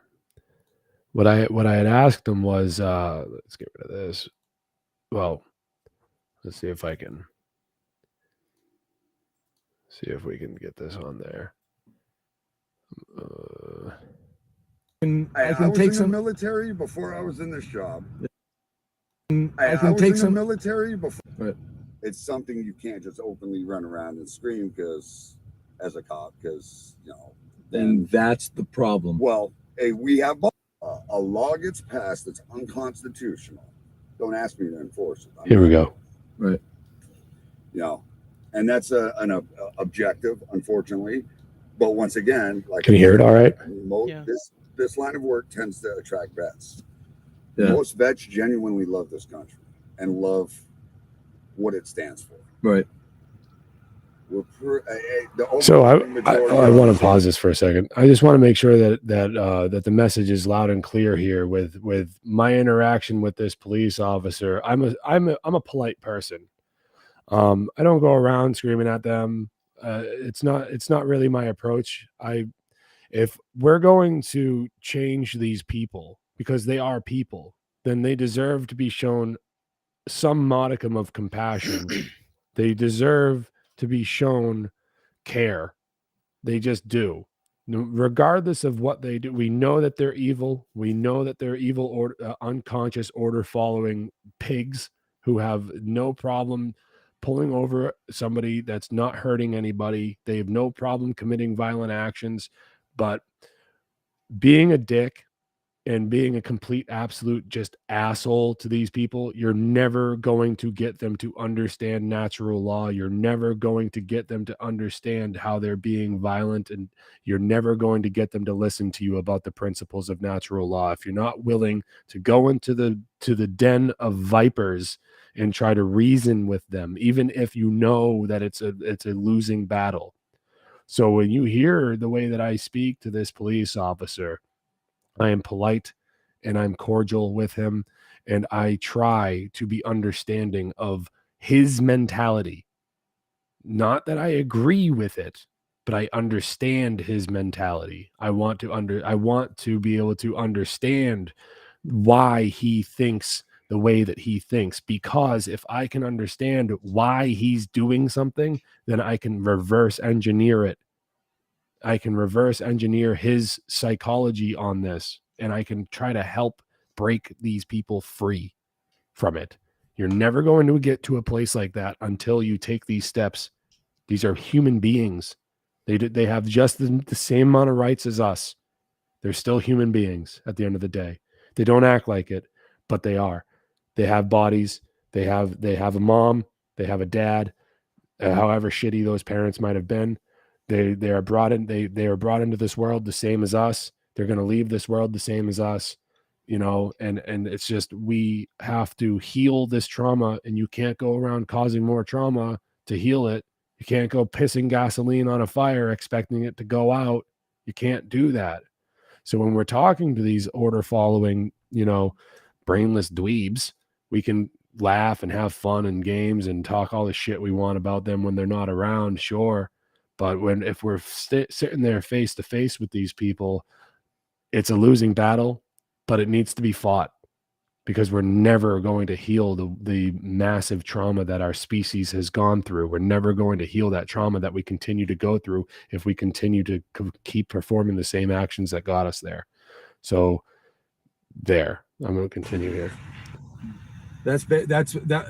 And so what I just said there is basically the overview of the thick that crap. Not from a Rochester cop. Not from a Rochester cop. I can guarantee you that. No, I didn't hear about anything like that going on around here. Where I work. Right. I would work for a place that is in that kind of music. I'd leave. And PDs, you'll notice, if you start digging, it seems like you like to do homework on this kind of stuff. You look at the PDs, they're in extremely bad shape. Start digging into them. Why? It's usually political corruption, or there's some psychopath in there. They're trying to jam people for something, and the cops go, bye. Yeah. I'll go to another police department where this isn't going on, and then until the light bulb goes off and they clean house. Let me ask you this: do you think that the stigmata around not speaking up, that we don't, like I said, PDs nationwide don't communicate well. Posting a bunch of shit on my personal, I can get spanked for that. Right. I can. Need to be separated from work. They just true. They rely. Where the fuck is I should have time stamped it. I feel like such a dweeb right now. It's like the politicians that write the police departments do a real shitty job of communicating with the public. I think it's right here. It really is. It's terrible. They need to have like a more of an open forum and talk. He knows he's being recorded, by the way. Now, if everybody did a better job communicating, but everybody, this country would be in a lot better place. I think so. I just want to I just want to talk to you guys more and just be like, hey, like if the shit really hits the fan, are you guys whose side are you going to be on? Because it's like the politicians that write the one law could write another law. And if that law, if the next law that they write is just a complete violation of human rights, are you guys going to go and enforce that law too? I would love to sit down and have this conversation with you off duty. Yeah. I have to watch what I say. I'm on the job. Right there. Wow. Right there. Wow. He can't. I asked, what do you do when it's a clear violation of human rights? And he couldn't answer the question. Yeah. That chills me to the bone to this day, knowing that I got a cop to say that. Wow. Yeah. Yeah, so, that is pretty wild, because even the reaction that you would want to hear, it's like the reaction you want to hear is nobody would ever violate your human rights. There's only one answer to that question. There's only one true answer. It's absolutely, inextricably no, never. But they already, because he probably is recognizing that they already do that. He knows deep down in his heart that they already do that every day. Right. I mean, he knows that there's something wrong. Maybe he can't put his finger on it for sure. He knows that there's something wrong with what's going on, but he can't see his own participation in the chaos. He thinks that because of the brainwashing, he thinks that he's there to clean the mess up, when in fact his presence is what is creating the largest part of the mess. Yeah. And he can't answer the most simple, most straightforward question of a law that gets passed by these politicians. Because I go through it, I'm like, you're the law enforcement, right? And he goes, yeah. And I'm like, okay. I can't play the whole hour-long thing and expect people to be that interested in it, but maybe I can post it on my website and whatever. But again, mind you, I am a patient person when it comes to this. I'm not in. Yeah. I don't perceive it as in the line of danger when I'm pulled over because of a taillight. I don't react to it that way. Yeah. Okay. When I'm getting pulled out of a car, I've almost gotten charged with resisting arrest before. So like that's a completely different thing. So I'm defending myself for like no reason here because I choose to be patient and I No. choose to be understanding. No, with police officers, don't defend yourself at all, because I have worked with these people and I am human myself, and Yeah. I think that when you understand true law, then you want to be an aid to that law, and you want people to hearken to the law of their own free will, and reacting poorly. And it's like, well, there's one thing is that, first off, nobody wants to pull over for a police officer, and no one says, "Oh, I respect this person, this human being, and that's why I'm pulling over." The real reason they're not pulling over is because the police officer will kidnap them or potentially harm them or steal their property if they don't. That's the only real reason why people, it's out of fear. And I mean, but there's also the flip side is that I was a human too when I was working, for the fire department and EMS, and I worked with police, Yeah. and I have medically transported people who didn't want to be transported because that was the job. That was the absolute job. I mean, obviously, when it come down to it, I wouldn't try to fight to keep them in my ambulance if it's like that's the whole thing, is that it's all a catch-22. It's all set up to fail. It's set Yeah. up to fail because you want to talk some sense into someone, and usually that sense is totally antithetical to the whole system. Yeah. So I have another part here that I want to find if we can find it. Yeah. Oh, I see the lights. I'm like, fuck. Here we go. Like, and that's the. Yeah. Oh, yeah. Like, and that. Sorry. Wound up. Okay. Wound up. Come on. Sucker cop last week, whatever. Joe Snuffy, dude. Like when I came up on it. You turn it up just a little, maybe, or at least on my end. I don't know. Hey, you were fucking wound Hold up on. when I. Let me see if I can turn it up a little bit. I don't think I can. I'm sorry. Hold on. No, that's I heard it better when you turned it up right there. Oh, right here. Okay. Yeah. All right. It's just that he's outside the car. So we're getting toward the end of the stop here, and he's like, and he and I are becoming a little chummy. So he's like trying to give me some advice when he leaves. So I don't know how to put this gently. Hey, you were fucking wound up when I came up on it. Hey, give a cop a chance to fuck himself before you get wound up. Yeah. Like, so I was like, dude, like it's not even. I don't even. I went back to the cruise. I'm like, what the fuck, dude? You pulled me over 5 minutes after I rolled out of bed. I rolled out of bed like 5 minutes after I rolled, and I see the blue lights behind me. I'm just like, I didn't do anything wrong. I'm not a bad person. I didn't do anything wrong. Why am I getting pulled over? And that's the general attitude of much of the public, much of us people that when we see the blue lights behind us, we have to pull over, or else it leads to other shit happening where innocent people, including myself, who is innocent, like getting hurt, and I don't want to be hurt. I don't want this. So it's like, I have to pull over. I have no choice. And when my choices are taken from me, it makes me upset. Sure. Even when it's that's to me, like, it's, yeah. Oh, I see the lights. I'm like, fuck, I have to, like, and I didn't do anything wrong. And it just sucks. Many of the cops are like. So yes, I was wound up because I understand that. Like, I understand I did nothing wrong and I have to pull over. And now, and then I'm just like, well, I was already late for work. Fuck it. I can be another half an hour, 45 minutes late. I don't care. You've been free to go this whole time. Yeah. But you know what? Like, I have I was like, whoa. I have like a moral obligation to I understand natural law, and I understand human rights, and I understand objective morality, and I know I understand these things because ultimately I have come to the conclusion that I have a moral obligation to speak this to other people as many people as I can No, get that's an fair. audience with, Yeah, that's and fair. and including police officers, That's what I because say. Hey, he would be a good one to reach out because his job is to engage. And then he changes the subject back to, like, you know, another police officer that he mentioned earlier in the conversation about, I'm not the public relations police officer. You want to talk to this guy? And he gives me like a card or whatever. No, I wrote it down on a piece of paper I had in the car because I do plan on going back into that den of vipers and trying to, you know, because I'm a fan of Howard Lichtman and the Thick Red Line Project. And I Yeah. think that it's a noble thing to do, because eventually we're going to have to try to change these people. You're going to have to try to change these people.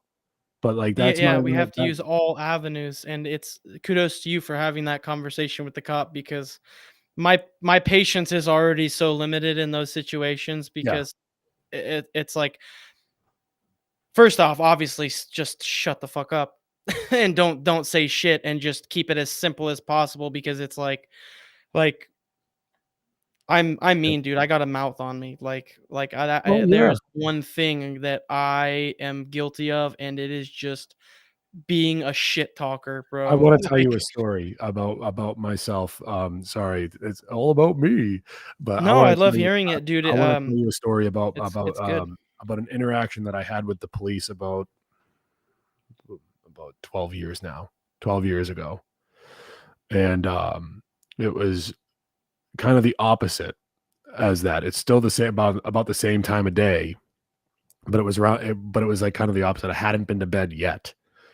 And I lived in this small city in northern Massachusetts, and I was with a cousin and a friend, and we were walking through the town, and we had left the south end where I lived to go to the 24-hour store that was, like, you know, up in like the midtown section, the downtown area.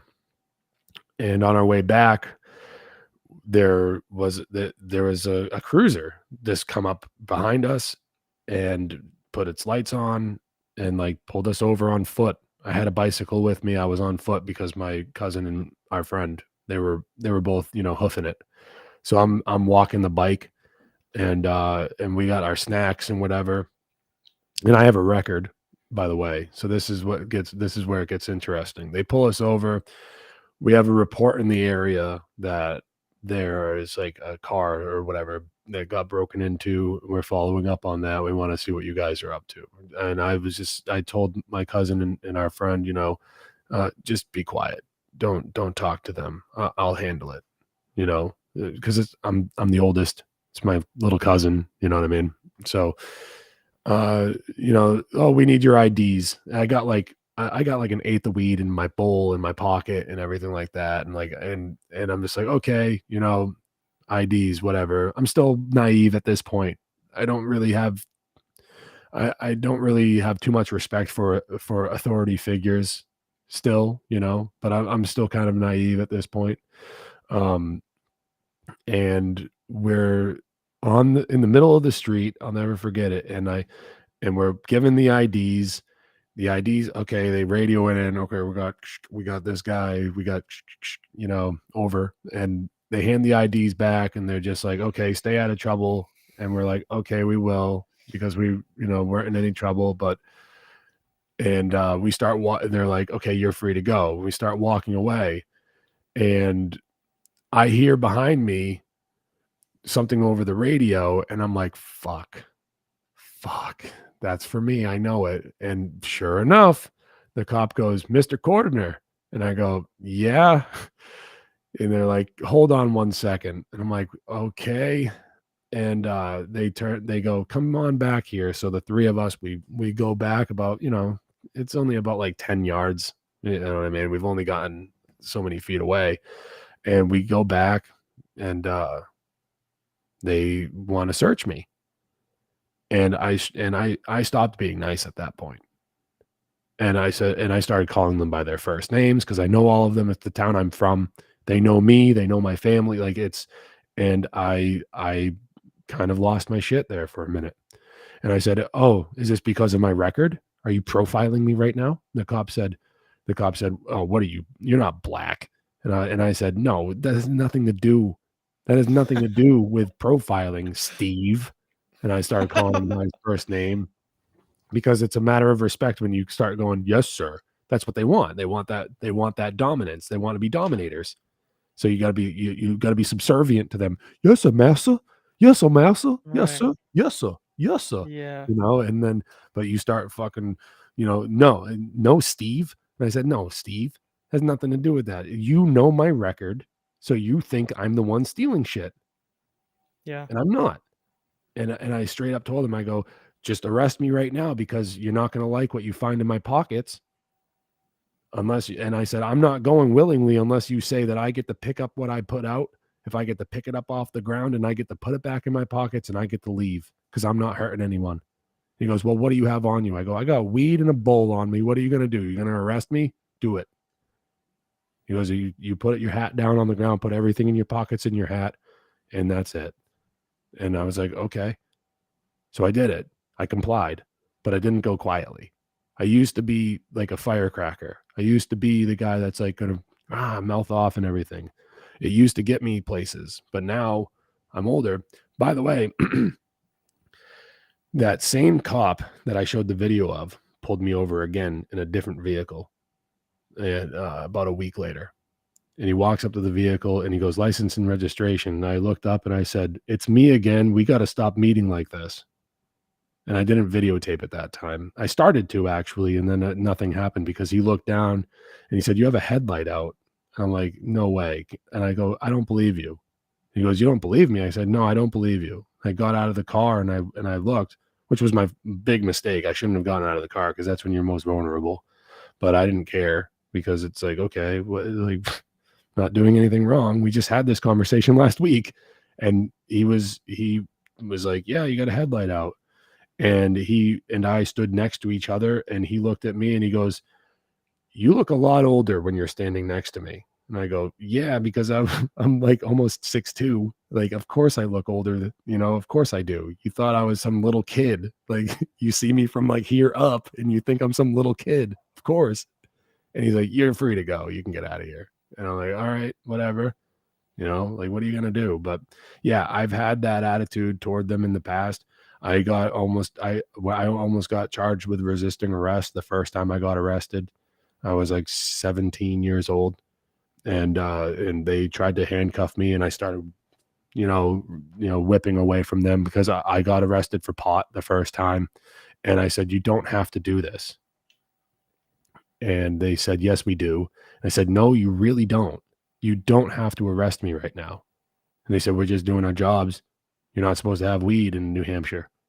And I was just like, because they were like, okay, hands behind your back. And I was like, what? And I started to turn and they grabbed my hand and I went like this. And then they went to grab the other one and I went like that. And then before you know it, I was wrapped up like a pretzel on the hood of my car. So when it comes to the way that they want to do what the way that the things that they want to do, they have no shame. And this is for the listeners out there. Like they have no shame in asserting their dominance over even small kids, like young men. When I was 16, 17 years old, and if anyone really doesn't believe me on this, go ask Sean McCann because he knew me. I was tiny. I was little. I weigh like about 220 right now. And back then I was like 98 pounds soaking wet. In the same height. I was just some lanky little, some lanky little string bean. And, so they whipped me around. I was not posing a threat to them, but they did it to assert their dominance. That's what they do. That's how they operate. They do the things that they do to assert dominance over people that clearly can't fight back. They think it's funny. They think that it's fucking funny. But there's some examples there that I could bring to the table tonight. I hope that people enjoyed that. Well, and they're, they have authorities above them. So that's their cop out, is that, they're the authority figures, but also they have authority figures too. And a more sad truth is that they're punishing themselves, and they're only the excuse of authority only allows you a couple minutes of You know, I mean, I'm sure you could try to extend it, but the belief that you're not responsible for your actions can only be maintained for so long. You know, when you go to bed at night and you lay your head down, all those times where you committed all those acts, whether they were legal or not, they come right back to you. And that's why they all are just alcoholics. They're all addicts. You know, they're just like everyday people. The only thing is they're they get to play the master and the slave. You know, that guy in the video said, "Oh, I'm going to get a spanking." If he said it, it's like, "What? Like, Yeah. what are you talking about, dude? You're going to get a spanking? You're supposed to be a mature adult and you're worried about what other people are Yeah, going to reprimand you?" I'm pretty sure at that point in the conversation he was talking about, because I was like, if you understand like how shitty it can be, like why aren't you the one speaking up? And that's like, you know, because he was like, oh, I understand. Like I was trying to talk to him about, you know, you're violating my rights right now. And I couldn't get a word in edgewise because he kept going, well, you know, and I'm just like, no, and like, and we eventually got to this point in the conversation where like, and I really don't want to go look for it, but like it'll be posted, and I'm trying to go through the, you know, run through the basics with him. Yeah. And he said something about that part about getting the spanking is like when he was talking about something about speaking up about something. And that he would like get this like metaphorical spanking at work or whatever. Yeah. I'm not trying to defend him or anything, because he's still a piece of trash cop, but he should be like, you know, he was very patient with me. I'll give him that. He stood there for an hour. He stood there for a whole hour. That video is 55 minutes long. He stood there for the whole time. He was patient with me. That's the only thing I can say for him. He was patient, and he didn't have any obligation to do that. He could have fucking told me, you know, you got a plate light out or whatever. Let me see your license and registration. Come back and said, here you go. You're good to go. Bye. But he was about to do that, and I was like, can I just say something to you? Anyways, I'm going to post that video. Yeah, that's a great video. You know, and like so people can watch it for themselves, because it is a good example of like how even though I'm not the most courageous, I'm kind of shook in that video, because it's the first time ever that I've ever tried to talk to a police officer about this stuff. So I'm a little bouncy, I'm a little back and forth on a couple of things, and I'm not doing the greatest, but I'm trying. Well, and we all don't want the hassle of being another person who just is telling them off. It's like, what you're just gonna, you know, you're just gonna trigger their fight or flight response. You know, you're just going to, you know, I definitely get the sentiment. It's like, Jesus, I just want this to be over with. I am so sick of it. Like, I mean, tell him to go to the thickredline.org. But I didn't know that like Howard lost the domain name for that. And I was like telling him like about, you know, that there's a way for that I'm loosely affiliated with them, because through the network and everything like that, like we all are kind of working together. So everybody's welcome to give a shout out to everybody else's projects and whatnot. And Howard has the Thick Red Line project. So in a way, yeah, I'm loosely affiliated with the Thick Red Line project through the network. Right.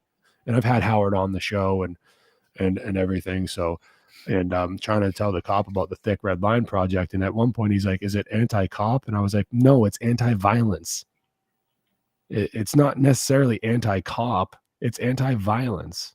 Right. I'll say it for everybody out there. Like there's no such thing as, it's not a wrong if a group of volunteers likes to get together to help keep a neighborhood safe. And if you want to call that group a group of police officers, go right ahead. I don't care what you call the group. If that's what their mission is and that's what they're doing, there's nothing wrong with it. Natural law allows us to defend each other against violent action. So if a group of volunteers gets up and they're like, I could go right out my front door right now with my neighbor and patrol the neighborhood. With our weapons and everything. There's nothing stopping us. There's nothing stopping us at all. Not even Well, and the, it's more natural because the response you have the ability to respond right. to your neighborhood. You're not someone who's driving in a car to another neighborhood in a town you don't even live in and Right. trying to respond to all of their work. It's like go take care of your own house. Be responsible for your own house and your own property and your Right. own neighbors. I'm Like just that's trying to say, responsibility.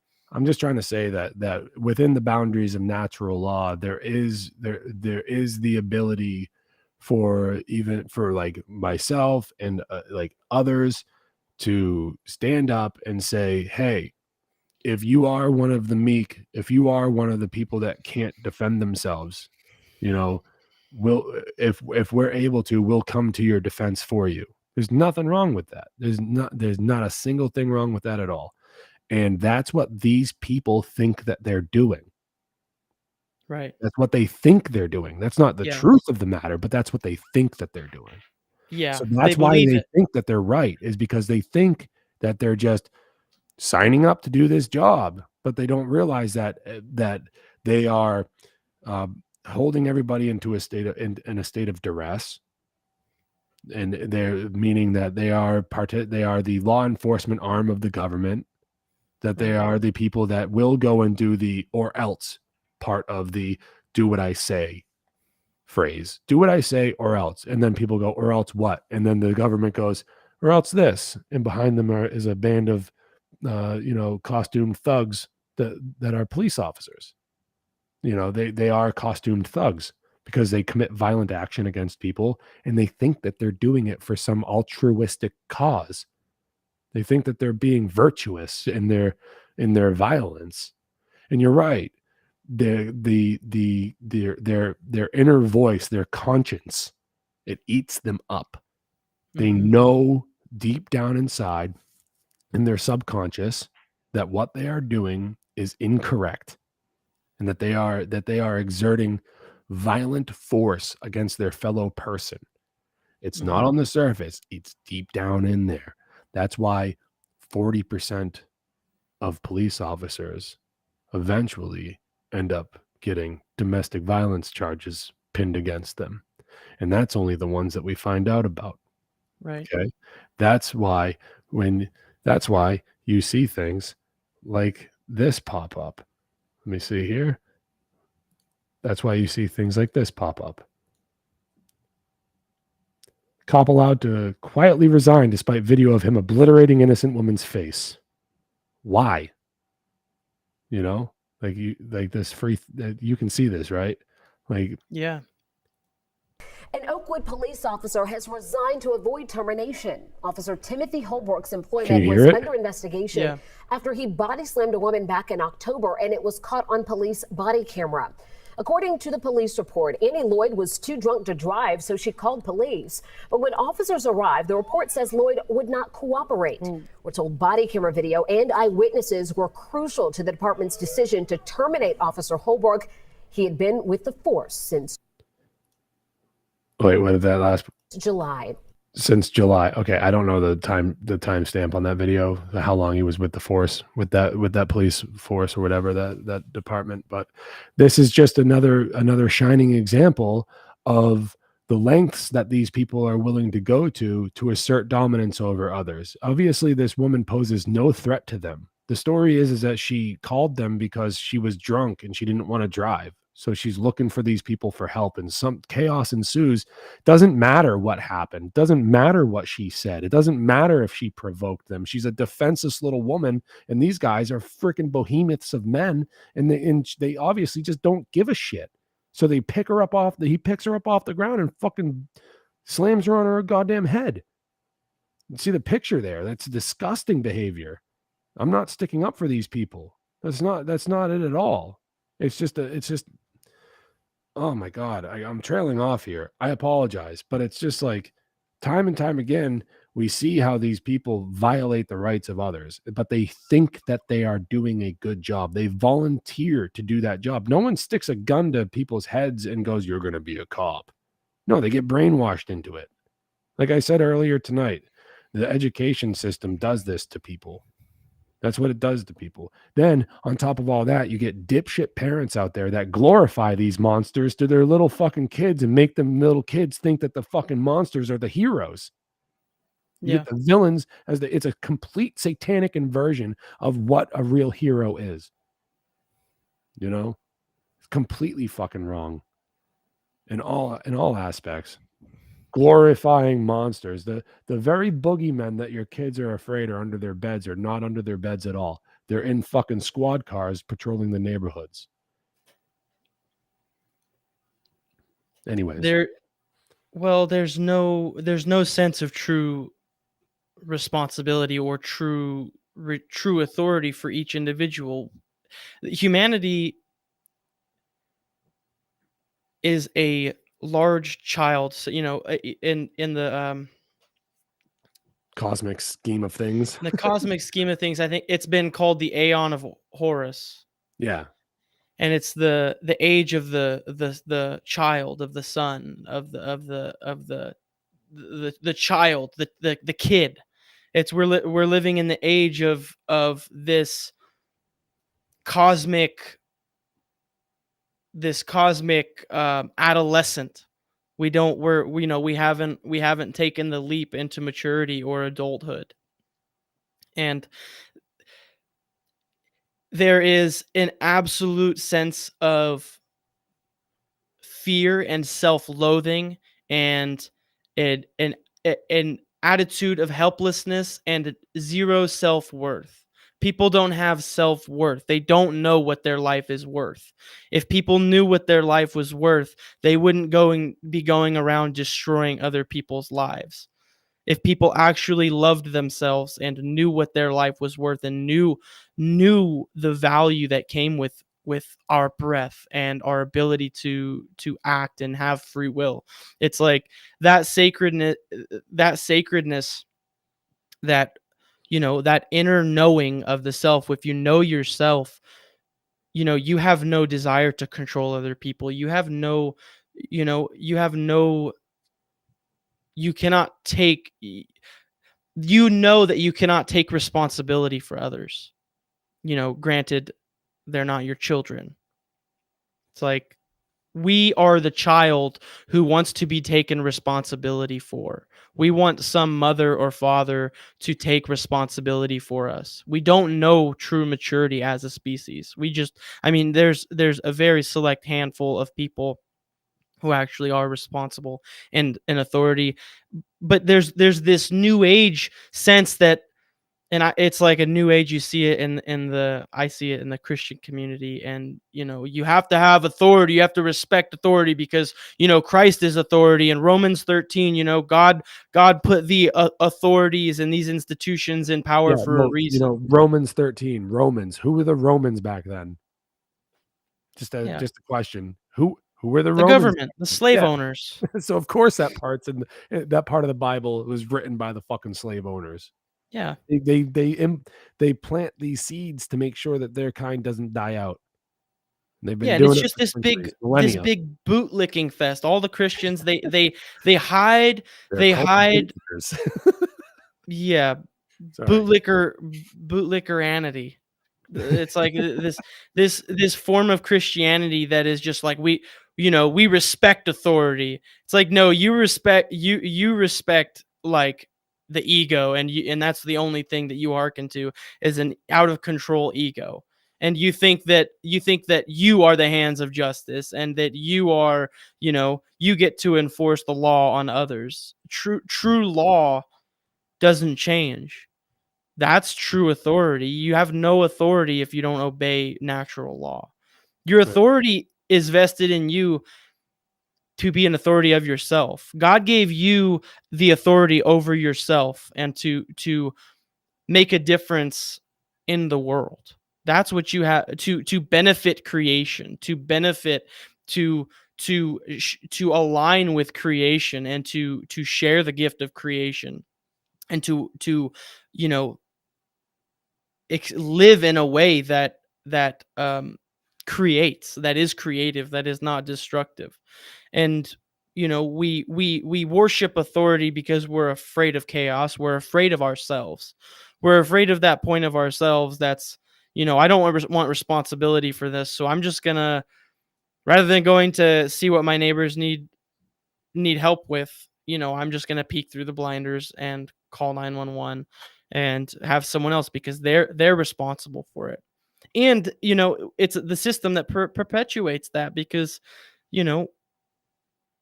it's all just a cycle of trauma and abuse, and children who aren't raised properly, which I would say is the human species. We're all the child who has not been raised, who has been abandoned, who has been kidnapped, taken hostage, all of these things. It's like everything that humanity is guilty of, we've done it to the weakest and youngest among us.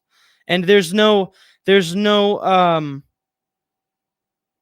no one takes responsibility in that, and because no one knows ourself, and no one knows what abilities they have. They don't know their rights, so they don't know, they don't know the rights that they even have, so they don't know their ability. They don't, it's. Yeah. I mean, the solution is so they're not even simple. allowed to realize their ability. That's the thing. Because Yeah. if they were allowed to realize their ability, then they'd realize that they are able to not have to be reliant or dependent on this system. It's a self-perpetuating, it's like this revolving door of dependency where it feeds, it's like a feedback loop, of dependency. And it's gross. It's really something else, But I have another thing here. One of the last articles, or one of the last artifacts or evidence, or whatever, that I want to provide tonight, just to kind of bring another thing to light, where we're about to see how it's kind of like a revelation of the method, in a sense. It's kind of like a the quiet part being said out loud, that a lot of people aren't really as aware of as they should be. So what I want to show you guys out there is the Warren versus District of Columbia from Wikipedia here. I don't really like Wikipedia, but they do things a certain way sometimes. But anyways, if you're not familiar with Warren versus District of Columbia, let's go through it. In separate cases, Carolyn Warren, Miriam Douglas, Joanne Taliaferro, and Wilfred Nickel sued the District of Columbia and individual members of the Metropolitan Police Department for negligent failure to provide adequate police services. The trial judges held that the police were under no specific legal duty to provide protection to the individual plaintiffs and dismissed the complaints. In a 2-1 decision, the District of Columbia Court Appeals determined that Warren, Taliaferro, and Nickel were owed a specific duty of care by the police department, and reversed the trial court rulings. In a unanimous decision, the court also held that Douglas failed to fit within the class of persons to whom a special duty was owed, and affirmed the trial courts dismissed her complaint. This case was reheard en banc by an en banc panel of the District of Columbia Court of Appeals, and the defendant, District of Columbia, prevailed. So what this is basically saying is that, and we can go through the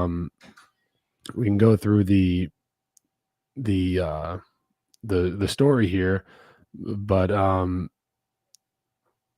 let's see. For the listeners out there, the background of this is, in the early morning hours of Sunday, March 16th, 1975, Carol Warren and Joanne Taliaferro, who shared a room on the third floor of their rooming house at 1111 1112 Lamont Street Northwest in the District of Columbia, and Miriam Douglas, who shared a room on the second floor with her 4-year-old daughter, were asleep. The women were awakened by the sound of the back door being broken down by two men, later identified as Marvin Kent and James Morse. The men entered Douglas's second floor room, where Kent forced Douglas to perform oral sex on him, and Morse raped her. Warren and Taliaferro heard Douglas's screams from the floor below. Warren called 911 and told the dispatcher that the house was being burglarized and requested immediate assistance. The department employee told her to remain quiet and assured her that police assistant would be dispatched promptly. Warren's call was received at Metropolitan Police Department headquarters at 6:23 a.m. and was recorded as a burglary in progress. At 6:26 a.m., a call was dispatched to officers on the street as a Code 2 assignment.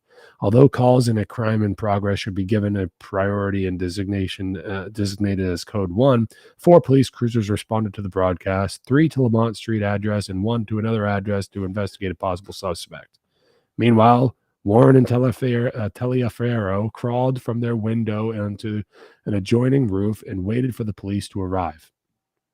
While there, they observed one policeman drive through the alley behind their house and proceeded to the front of the residence without stopping, leaning out the window or getting out of the car to check the back entrance of the house.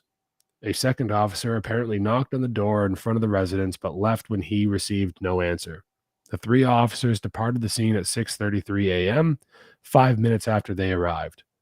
Warren and Taliaferro crawled back inside their room. They again heard Douglas's continuing screams, again called the police, told the officer that the intruders had entered the home, and requested immediate assistance. Once again, a police officer assured them that help was on the way. The second call was received at 6:42 a.m. and recorded merely as investigate the trouble. It was never dispatched to any police officers. Believing the police might be in the house, Warren and Taliaferro called down to Douglas, thereby alerting Kent to their presence. At knife point, Kent and Morse forced all 3 women to accompany them to Kent's apartment. For the next 14 hours, the captive women were raped, robbed, beaten, forced to commit sexual acts upon one another, and made to submit to sexual demands of Kent and Morse. Warren, Taliaferro, and Douglas brought the following claims of negligence against the Court of District of Columbia and the Metropolitan Police Department. 1, the dispatcher's failure to forward the 6:23 a.m. call with proper degree or of urgency. 2, the responding officer's failure to follow standard police investigative procedures, specifically their failure to check the rear entrance and position themselves properly near the doors and windows to ascertain whether there was any activity inside. And 3, the dispatcher's failure to dispatch the 6:42 a.m. call. Let's see, Nickel. Who's Nickel? So Nickel on April 30th, 1978 at approximately 11:30 p.m. Appellant Nickel stopped his car for a red light at the intersection of Missouri Ave and 16th Street in what was NW? I can't think right now. Unknown occupants in a vehicle directly behind appellant struck his car several times and then proceeded to beat the appellant about the face and head, breaking his jaw. The Metropolitan Police arrived at the scene in response to officers' directions. Appellant's companion ceased any further efforts to obtain blah, blah, blah, blah. Let's see. Anyways, in a 4-3 decision, in a 4-3 decision, the District of Columbia Court of Appeals affirmed the trial court's dismissal of the complaints against the District of Columbia and individual members of the Metropolitan Police Department based on the public duty doctrine, ruling that the, quote, the duty to provide public services is owed to the public at large, and absent a special relationship between the police and an individual, no specific legal duty exists. The court thus adopted the trial court's determination that no special relationship existed between the police and the appellants, and therefore no specific legal duty existed between the police and the appellants, meaning basically that they have no duty to protect you. There's nothing there. They are there to enforce the law. They're not there to protect the public. They're there to enforce the law. Yeah. And they arrived at this house where the other 2 women in the house, you know, they're hearing the screams of this third woman downstairs, and these cops can't hear the screams from outside. That to me is like something that makes me wonder, you know, but it's right there in their own, you know, legalese, their own writings or whatever you want to call it. It's right there in front of you, and people don't realize that. They think that these people are heroes. They think that the cops are heroes. They're not. They have no duty to protect you. You know, it doesn't exist. Well, the sad part too is that, I mean, who's one person to judge the courage of another, but at the same time, it's like these things, you know, was there no neighbors? Was there no ability to call for help, to go out to the street, to call for other people? It's like, obviously a horrendous situation, but we can see just obviously at the face of that story how ineffective it is to just believe that the police, you can call the police and they're going to be able to help in a timely manner. Right. And like the people most timely manner. I'm sorry to interrupt you. The people who are most capable of helping in that situation, they were calling on the phone hiding. I mean, I'm not no judgment, no judgment at all, but that's just the truth of the matter. And if someone's life is in jeopardy, there's some different types of people that I met in EMS and working with the government. And some people, let's just say firefighting as an example, some firefighters, if there was, you know, it could be on the scale of courage. If there was a 1%, you know, there's a scale of risk versus reward. You know, they would always tell you, you're no good to anyone if you're not taking care of yourself first. And so what that means is, you know, if you know a building is unsafe, or, you know, the structural integrity of the building is unsafe, you know, better to have one dead person than two dead people, if that makes sense. Now, there's some people who are the very, you know, courageous or optimistic sense, and they say, well, if there's a 1% chance that I'll get hurt by going into this building, then I'll take that risk. But if it's a 50% chance that I'm going to get hurt, well, I might rethink it. But if there's only a 1% chance that you're going to rescue someone and you're both going to make it out, or you're going to help someone and both make it out, there are some people who say, no, I'm going to take that chance because life is worth it. Life is worth saving. And if there's an 85%, 99% chance that I'm going to die in there, well, that's a sacrifice that I have to make to maybe save an infant or a newborn. And that's just the different type of people. And so that's the satanic mindset that gets infiltrated into people. And it's this idea that self-preservation is just the most important thing. And, you know, it's the least amount of courage, you know, because most people only will act if they have safety or security on their side. If you know, if they don't feel like something bad could happen to them. And it's getting more and more rare. I talked to people, they literally looked me in the face and they said, yeah, if I'm going to be as an EMT or something, they're there to help. They're the 911. I've tied conversations with the 911 people who respond to these calls, and they say, you know, yeah, like, you know, I definitely lean towards the more, I'm not going to go in if there's an 85% chance I'm not going to make it out. You know, or you know, and to each their own. Everyone has a certain value that they place on something, or a risk that they're going to take. But I think the human mentality is that, you know, there's a dark or uncomfortable truth that maybe someone who is, you know, everyone is human, and there might be a hospice patient, you know, they have, you know, terminal cancer and they're on their way out, they're stuck in a building. You know, there's going to be people who are making these calls. I'm not going in there. It's an unsafe building. And, you know, if it was a newborn or someone, you know, someone who is totally helpless, or you know, these things exist, these realities, is that there's an uncomfortable truth, and that every single individual has a responsibility on this planet. And you can try to get rid of or shake that responsibility, but you can't do that, because responsibility is, with as many rights as we have, rights come with responsibility.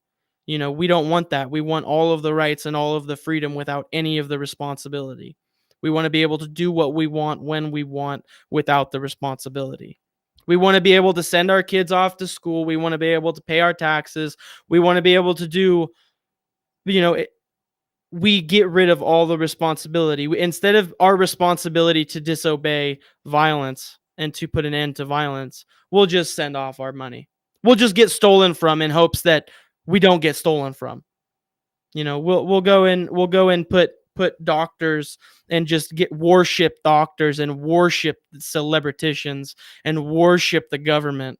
It's all a disgusting religion, and it's I don't even, why give it even the word? It's like, I rather prefer the word disease. It's a disease, and yeah, there is just there needs to be more people. It's like, James and Aaron, we're doing this work. It's like, it could drive you mad. It's like, why don't you see this? Why don't you watch it? Why don't you go and look what's really going on? They don't care. People don't care for truth. I mean, it's a really difficult thing. And I think there is a deep down care for truth that every human possesses, way somewhere deep down in there. But the shadow and the fear of truth and the fear of owning up to what we have to do, it ultimately is overriding everything at this point. And, yeah. That's a brilliant point, Aaron. That's a really brilliant point. People's worldview is so dependent. Like they have, like, what did Mark used to call it? A worldview poisoning, right? Yeah. Where it's like, then this is the point is that why don't people want to look at it, right? Why, when you go and try to share this information, or you try to, like, open people's eyes to the abuse that's being suffered, you get met with. And this kind of goes back to, like, what we were talking about way at the beginning of tonight's broadcast, was like, for every time that you go and you show them, like, look at all the evil shit that these authorities do, there's just as many things. And like we talked about earlier tonight, like, there are things that these people do that we could all agree are good things, right? Like, talking about police. But they have to be told to do it. They won't do it if that video shows what I showed earlier is proof. When I asked that cop, like, what happens when there's a law that's passed that's a clear violation of human rights, what do you do then? He couldn't even tell me. He was worried about his job. I could get in trouble. That's what he's worried about. He's not worried about whether or not I have trust in him or his colleagues. He's worried about his job being on the line. So that he told you all you needed to know. Yeah. Yeah, like, it's pretty clear. But all right, I know, I get it. No, I get it loud and clear. Mm-hmm. Meaning you would do it if you would pick your comfort over mine. Yep, right. You're a Satanist. I get it. Instead, what you could do is you could look at me and go, how about we team up on them and we get rid of them? But instead, that's what they would do. So what I'm trying to get at is that with every example of, like, how these people are satanic control freaks, psychopaths that wouldn't mind seeing us dead, you go and you show somebody that kind of stuff, and you're going to be met with, well, they did good things too. They do good. Mm-hmm. They do good things too. One bad apple, but just a bad apple. And it's like, doesn't the rest of that saying go, like, ruins the whole bunch? Mm-hmm. And that's a disease it's a festering rot that spreads through the bunch of apples. Oh, it's just one bad apple. And then okay, it's ruining it. But they all dress the same. They're a part of a cult. Mm-hmm. They're all dressed the same. That's how cult members are. You Right. know, like Jonestown, like, you know what I'm saying? Like, that's how they dress. They dress like they're ready to be lifted off into some spaceship or whatever. I don't know. These weirdos that Yeah. anyways, but um those, like we said earlier, those good things, you know, that I've come to learn, you know, they are good things. So like somebody is going to be the one who goes and gets the murderer. You know, somebody's going to be the one to do that. I don't know who. Right now, I still think that it should be the person. Like, say one of my loved ones gets murdered, I say I should be allowed to gather up a posse of my friends and go and hunt the person down and get them. Right? Go discover who did it and go get them. I think that I'm well within my natural law rights to do that.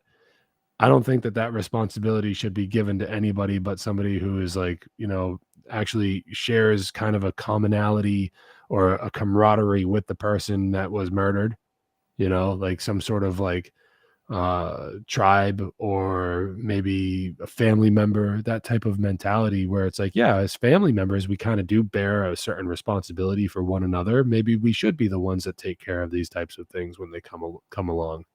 And But you're the only person capable of making the right decisions in those circumstances. That's the right, thing, is like you don't, you have the responsibility.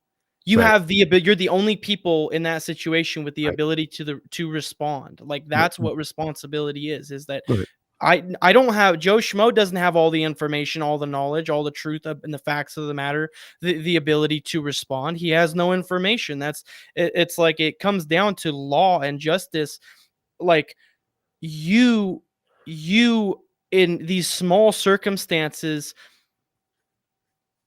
you have to hearken to justice. It's up to you to respond. It's Well, not up to for anyone else. I guess what I'm really trying to say is that like even when like back like what we were talking about earlier tonight about the doing, even when they do the right thing, they still have to be told to do it, right? Yeah. Like if they know, oh, I had it. It was, what I wanted to say was that even if they know, there's the guy, if they're told to not to stand down, they're gonna stand down.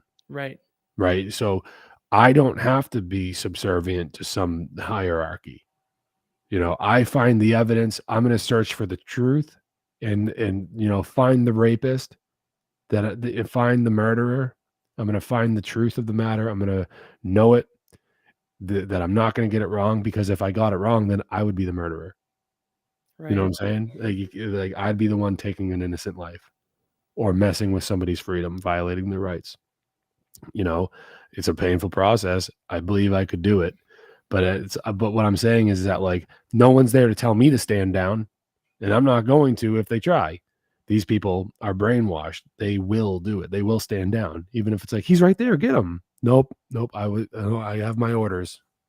They get the. It's like, okay. So even when they do the right thing, which is like, you know, get the rapist or whatever. Even when they do the right thing, it's still wrong because they didn't do it on their own. They had to be told to do it. I wanted to repeat that just to kind of like drill it in there. You know what I mean? Like, just like to remind people that no matter what these people do, they're still wrong because they're not thinking for themselves. Yes. Like, no matter what they do, they are still wrong because they're not thinking for themselves. They're not acting out of conscience. They're not acting with any common sense. They're dead inside. Acting. They're purely acting because they received a stimulus.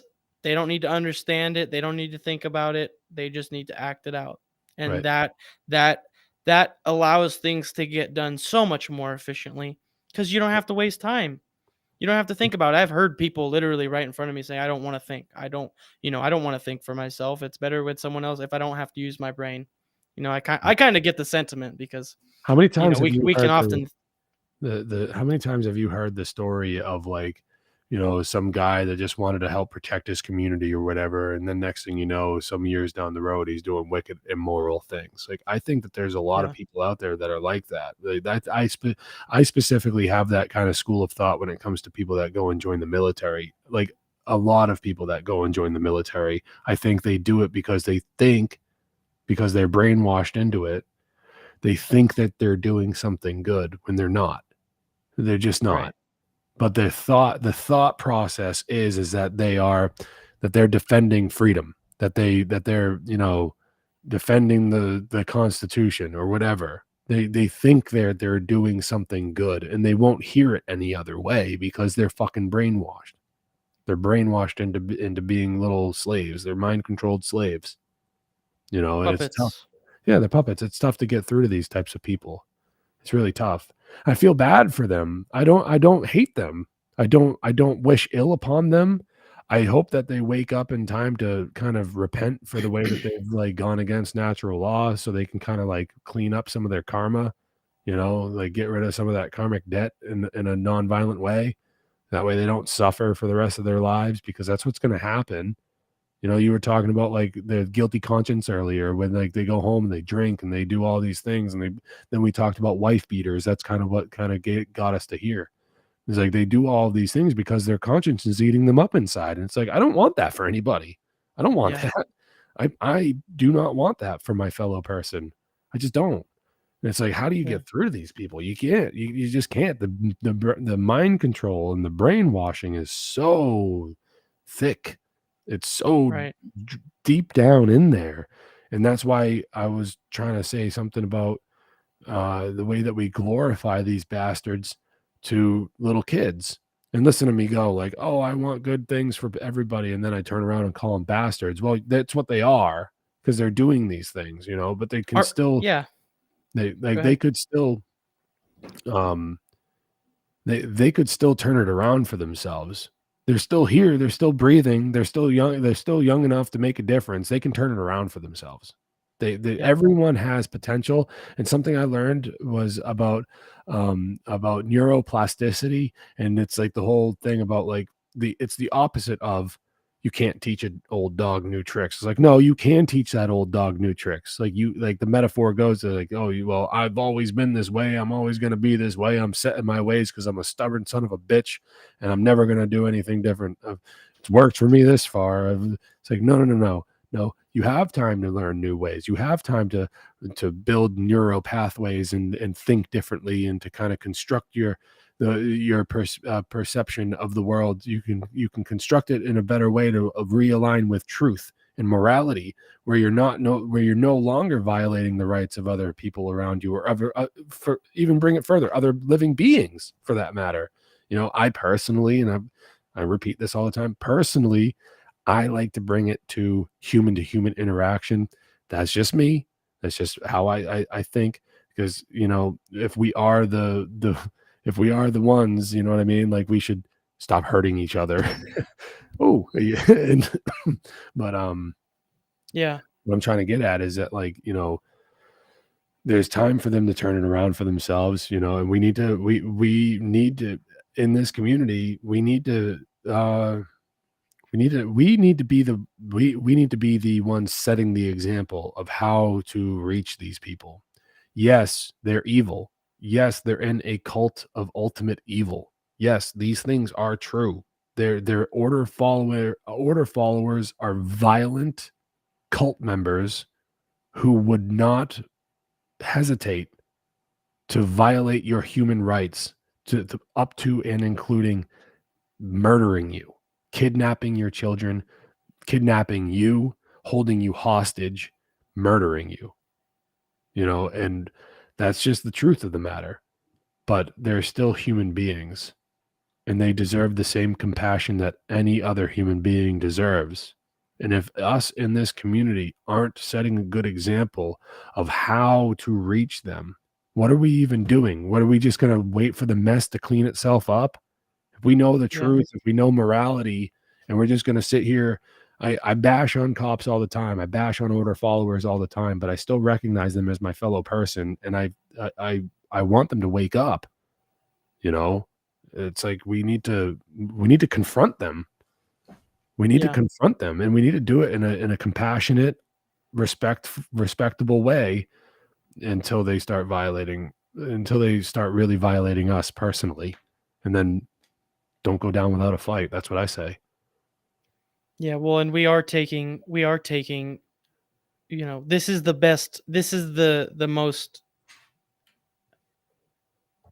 peaceful path we can go by, is just putting our voice out there, trying to talk to the people around us, sharing these ideas. And all we're doing, not like we're telling anyone to do, because I understand that it's like, I used to be an order follower, I used to do all of these things, so I know in my heart that I'm no different than any of these people. I was just as confused as them once.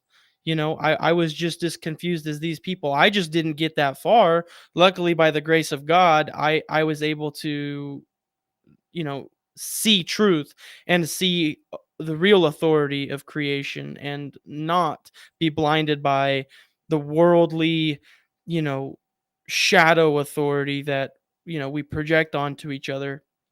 But it's like, all we're doing is pointing to that and saying, hey, like, hey, dude, I used to be just like you. I used to, take actions that were immoral. It's like, we used to work side by side with police or whoever, military or whatever it is, working with the government on big fires or whatever. It might even be, totally good actions. But ultimately,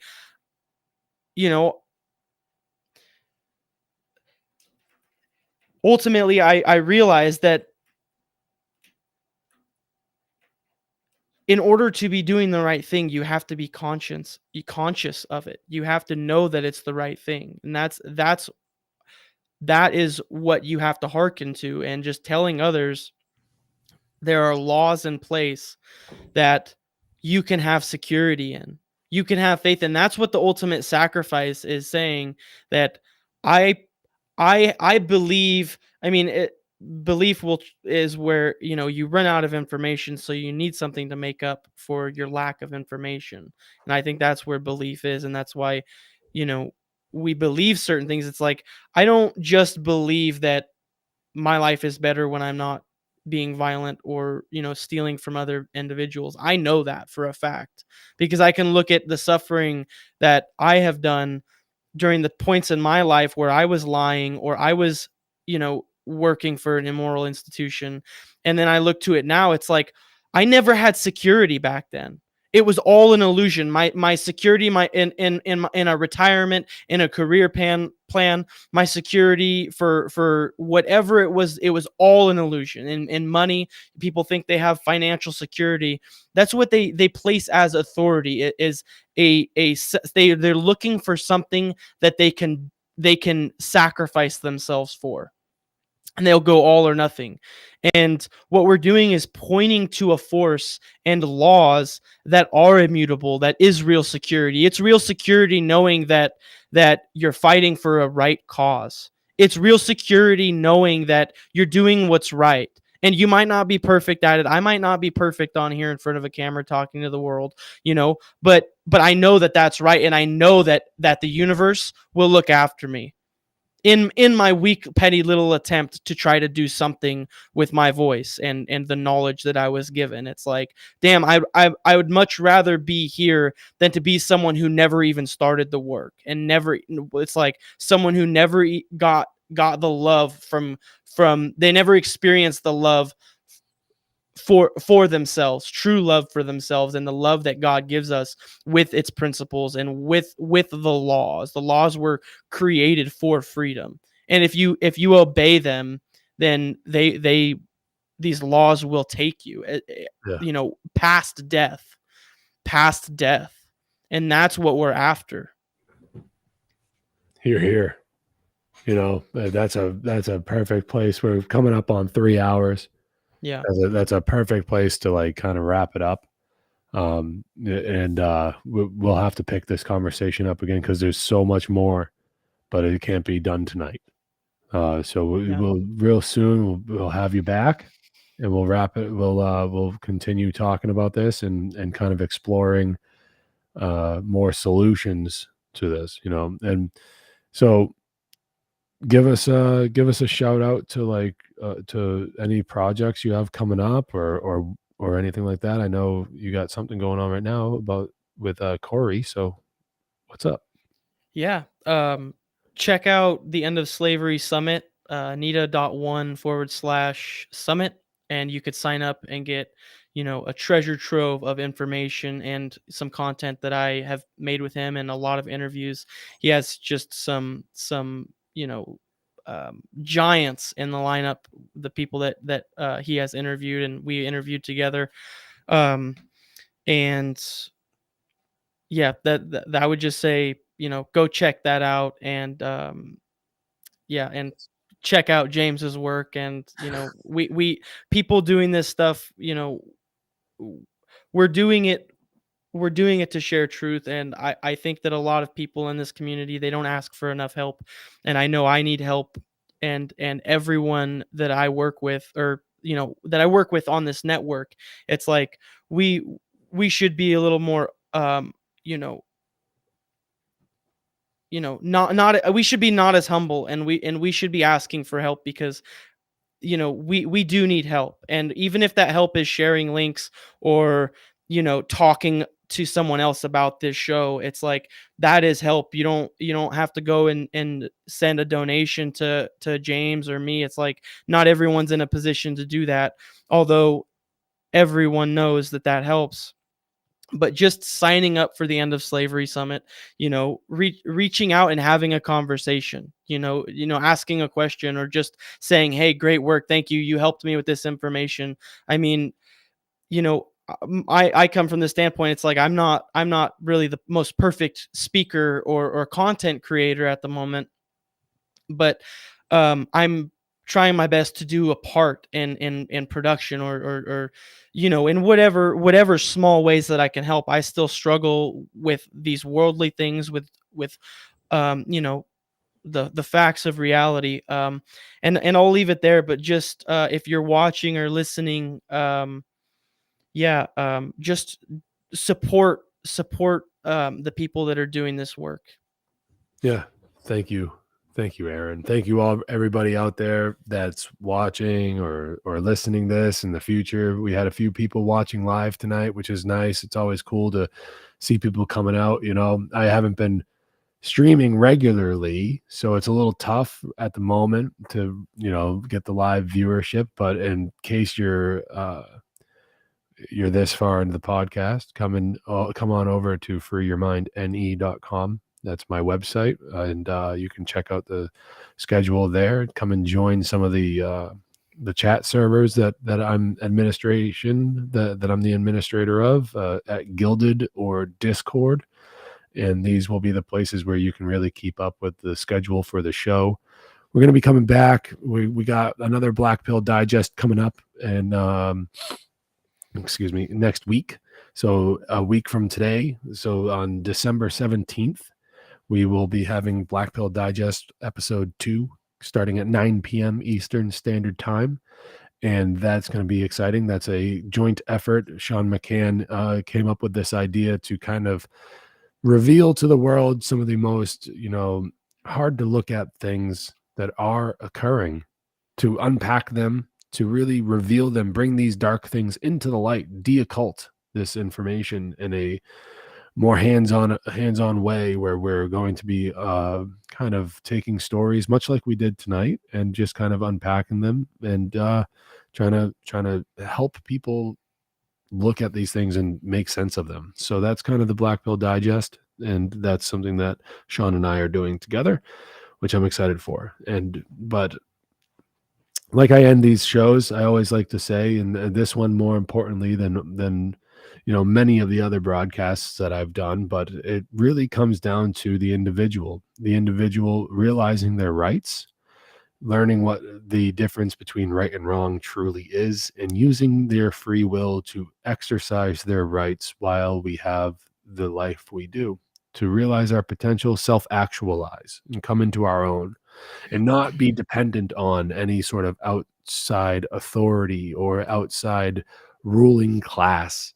That's the idea, is we're truly looking to abolish the ruling class. We are modern day abolitionists at the heart of the matter. That's what we're here to do. However, we are not, and I repeat and stress this, we are not looking to do it in a violent manner. In fact, quite the opposite. We are non-violent individuals looking for a peaceful resolution to a very violent world. And we're only going to get there by realizing our rights and doing the right thing, no matter the cost. So with that, everybody, I bid you adieu. My name is James Cordiner. You've been watching A Hitchhiker's Guide to Truth. Come back next week, same time, same place, different show, same face. So I love you all. Agape, motherfuckers, and I hope you have a wonderful week out there.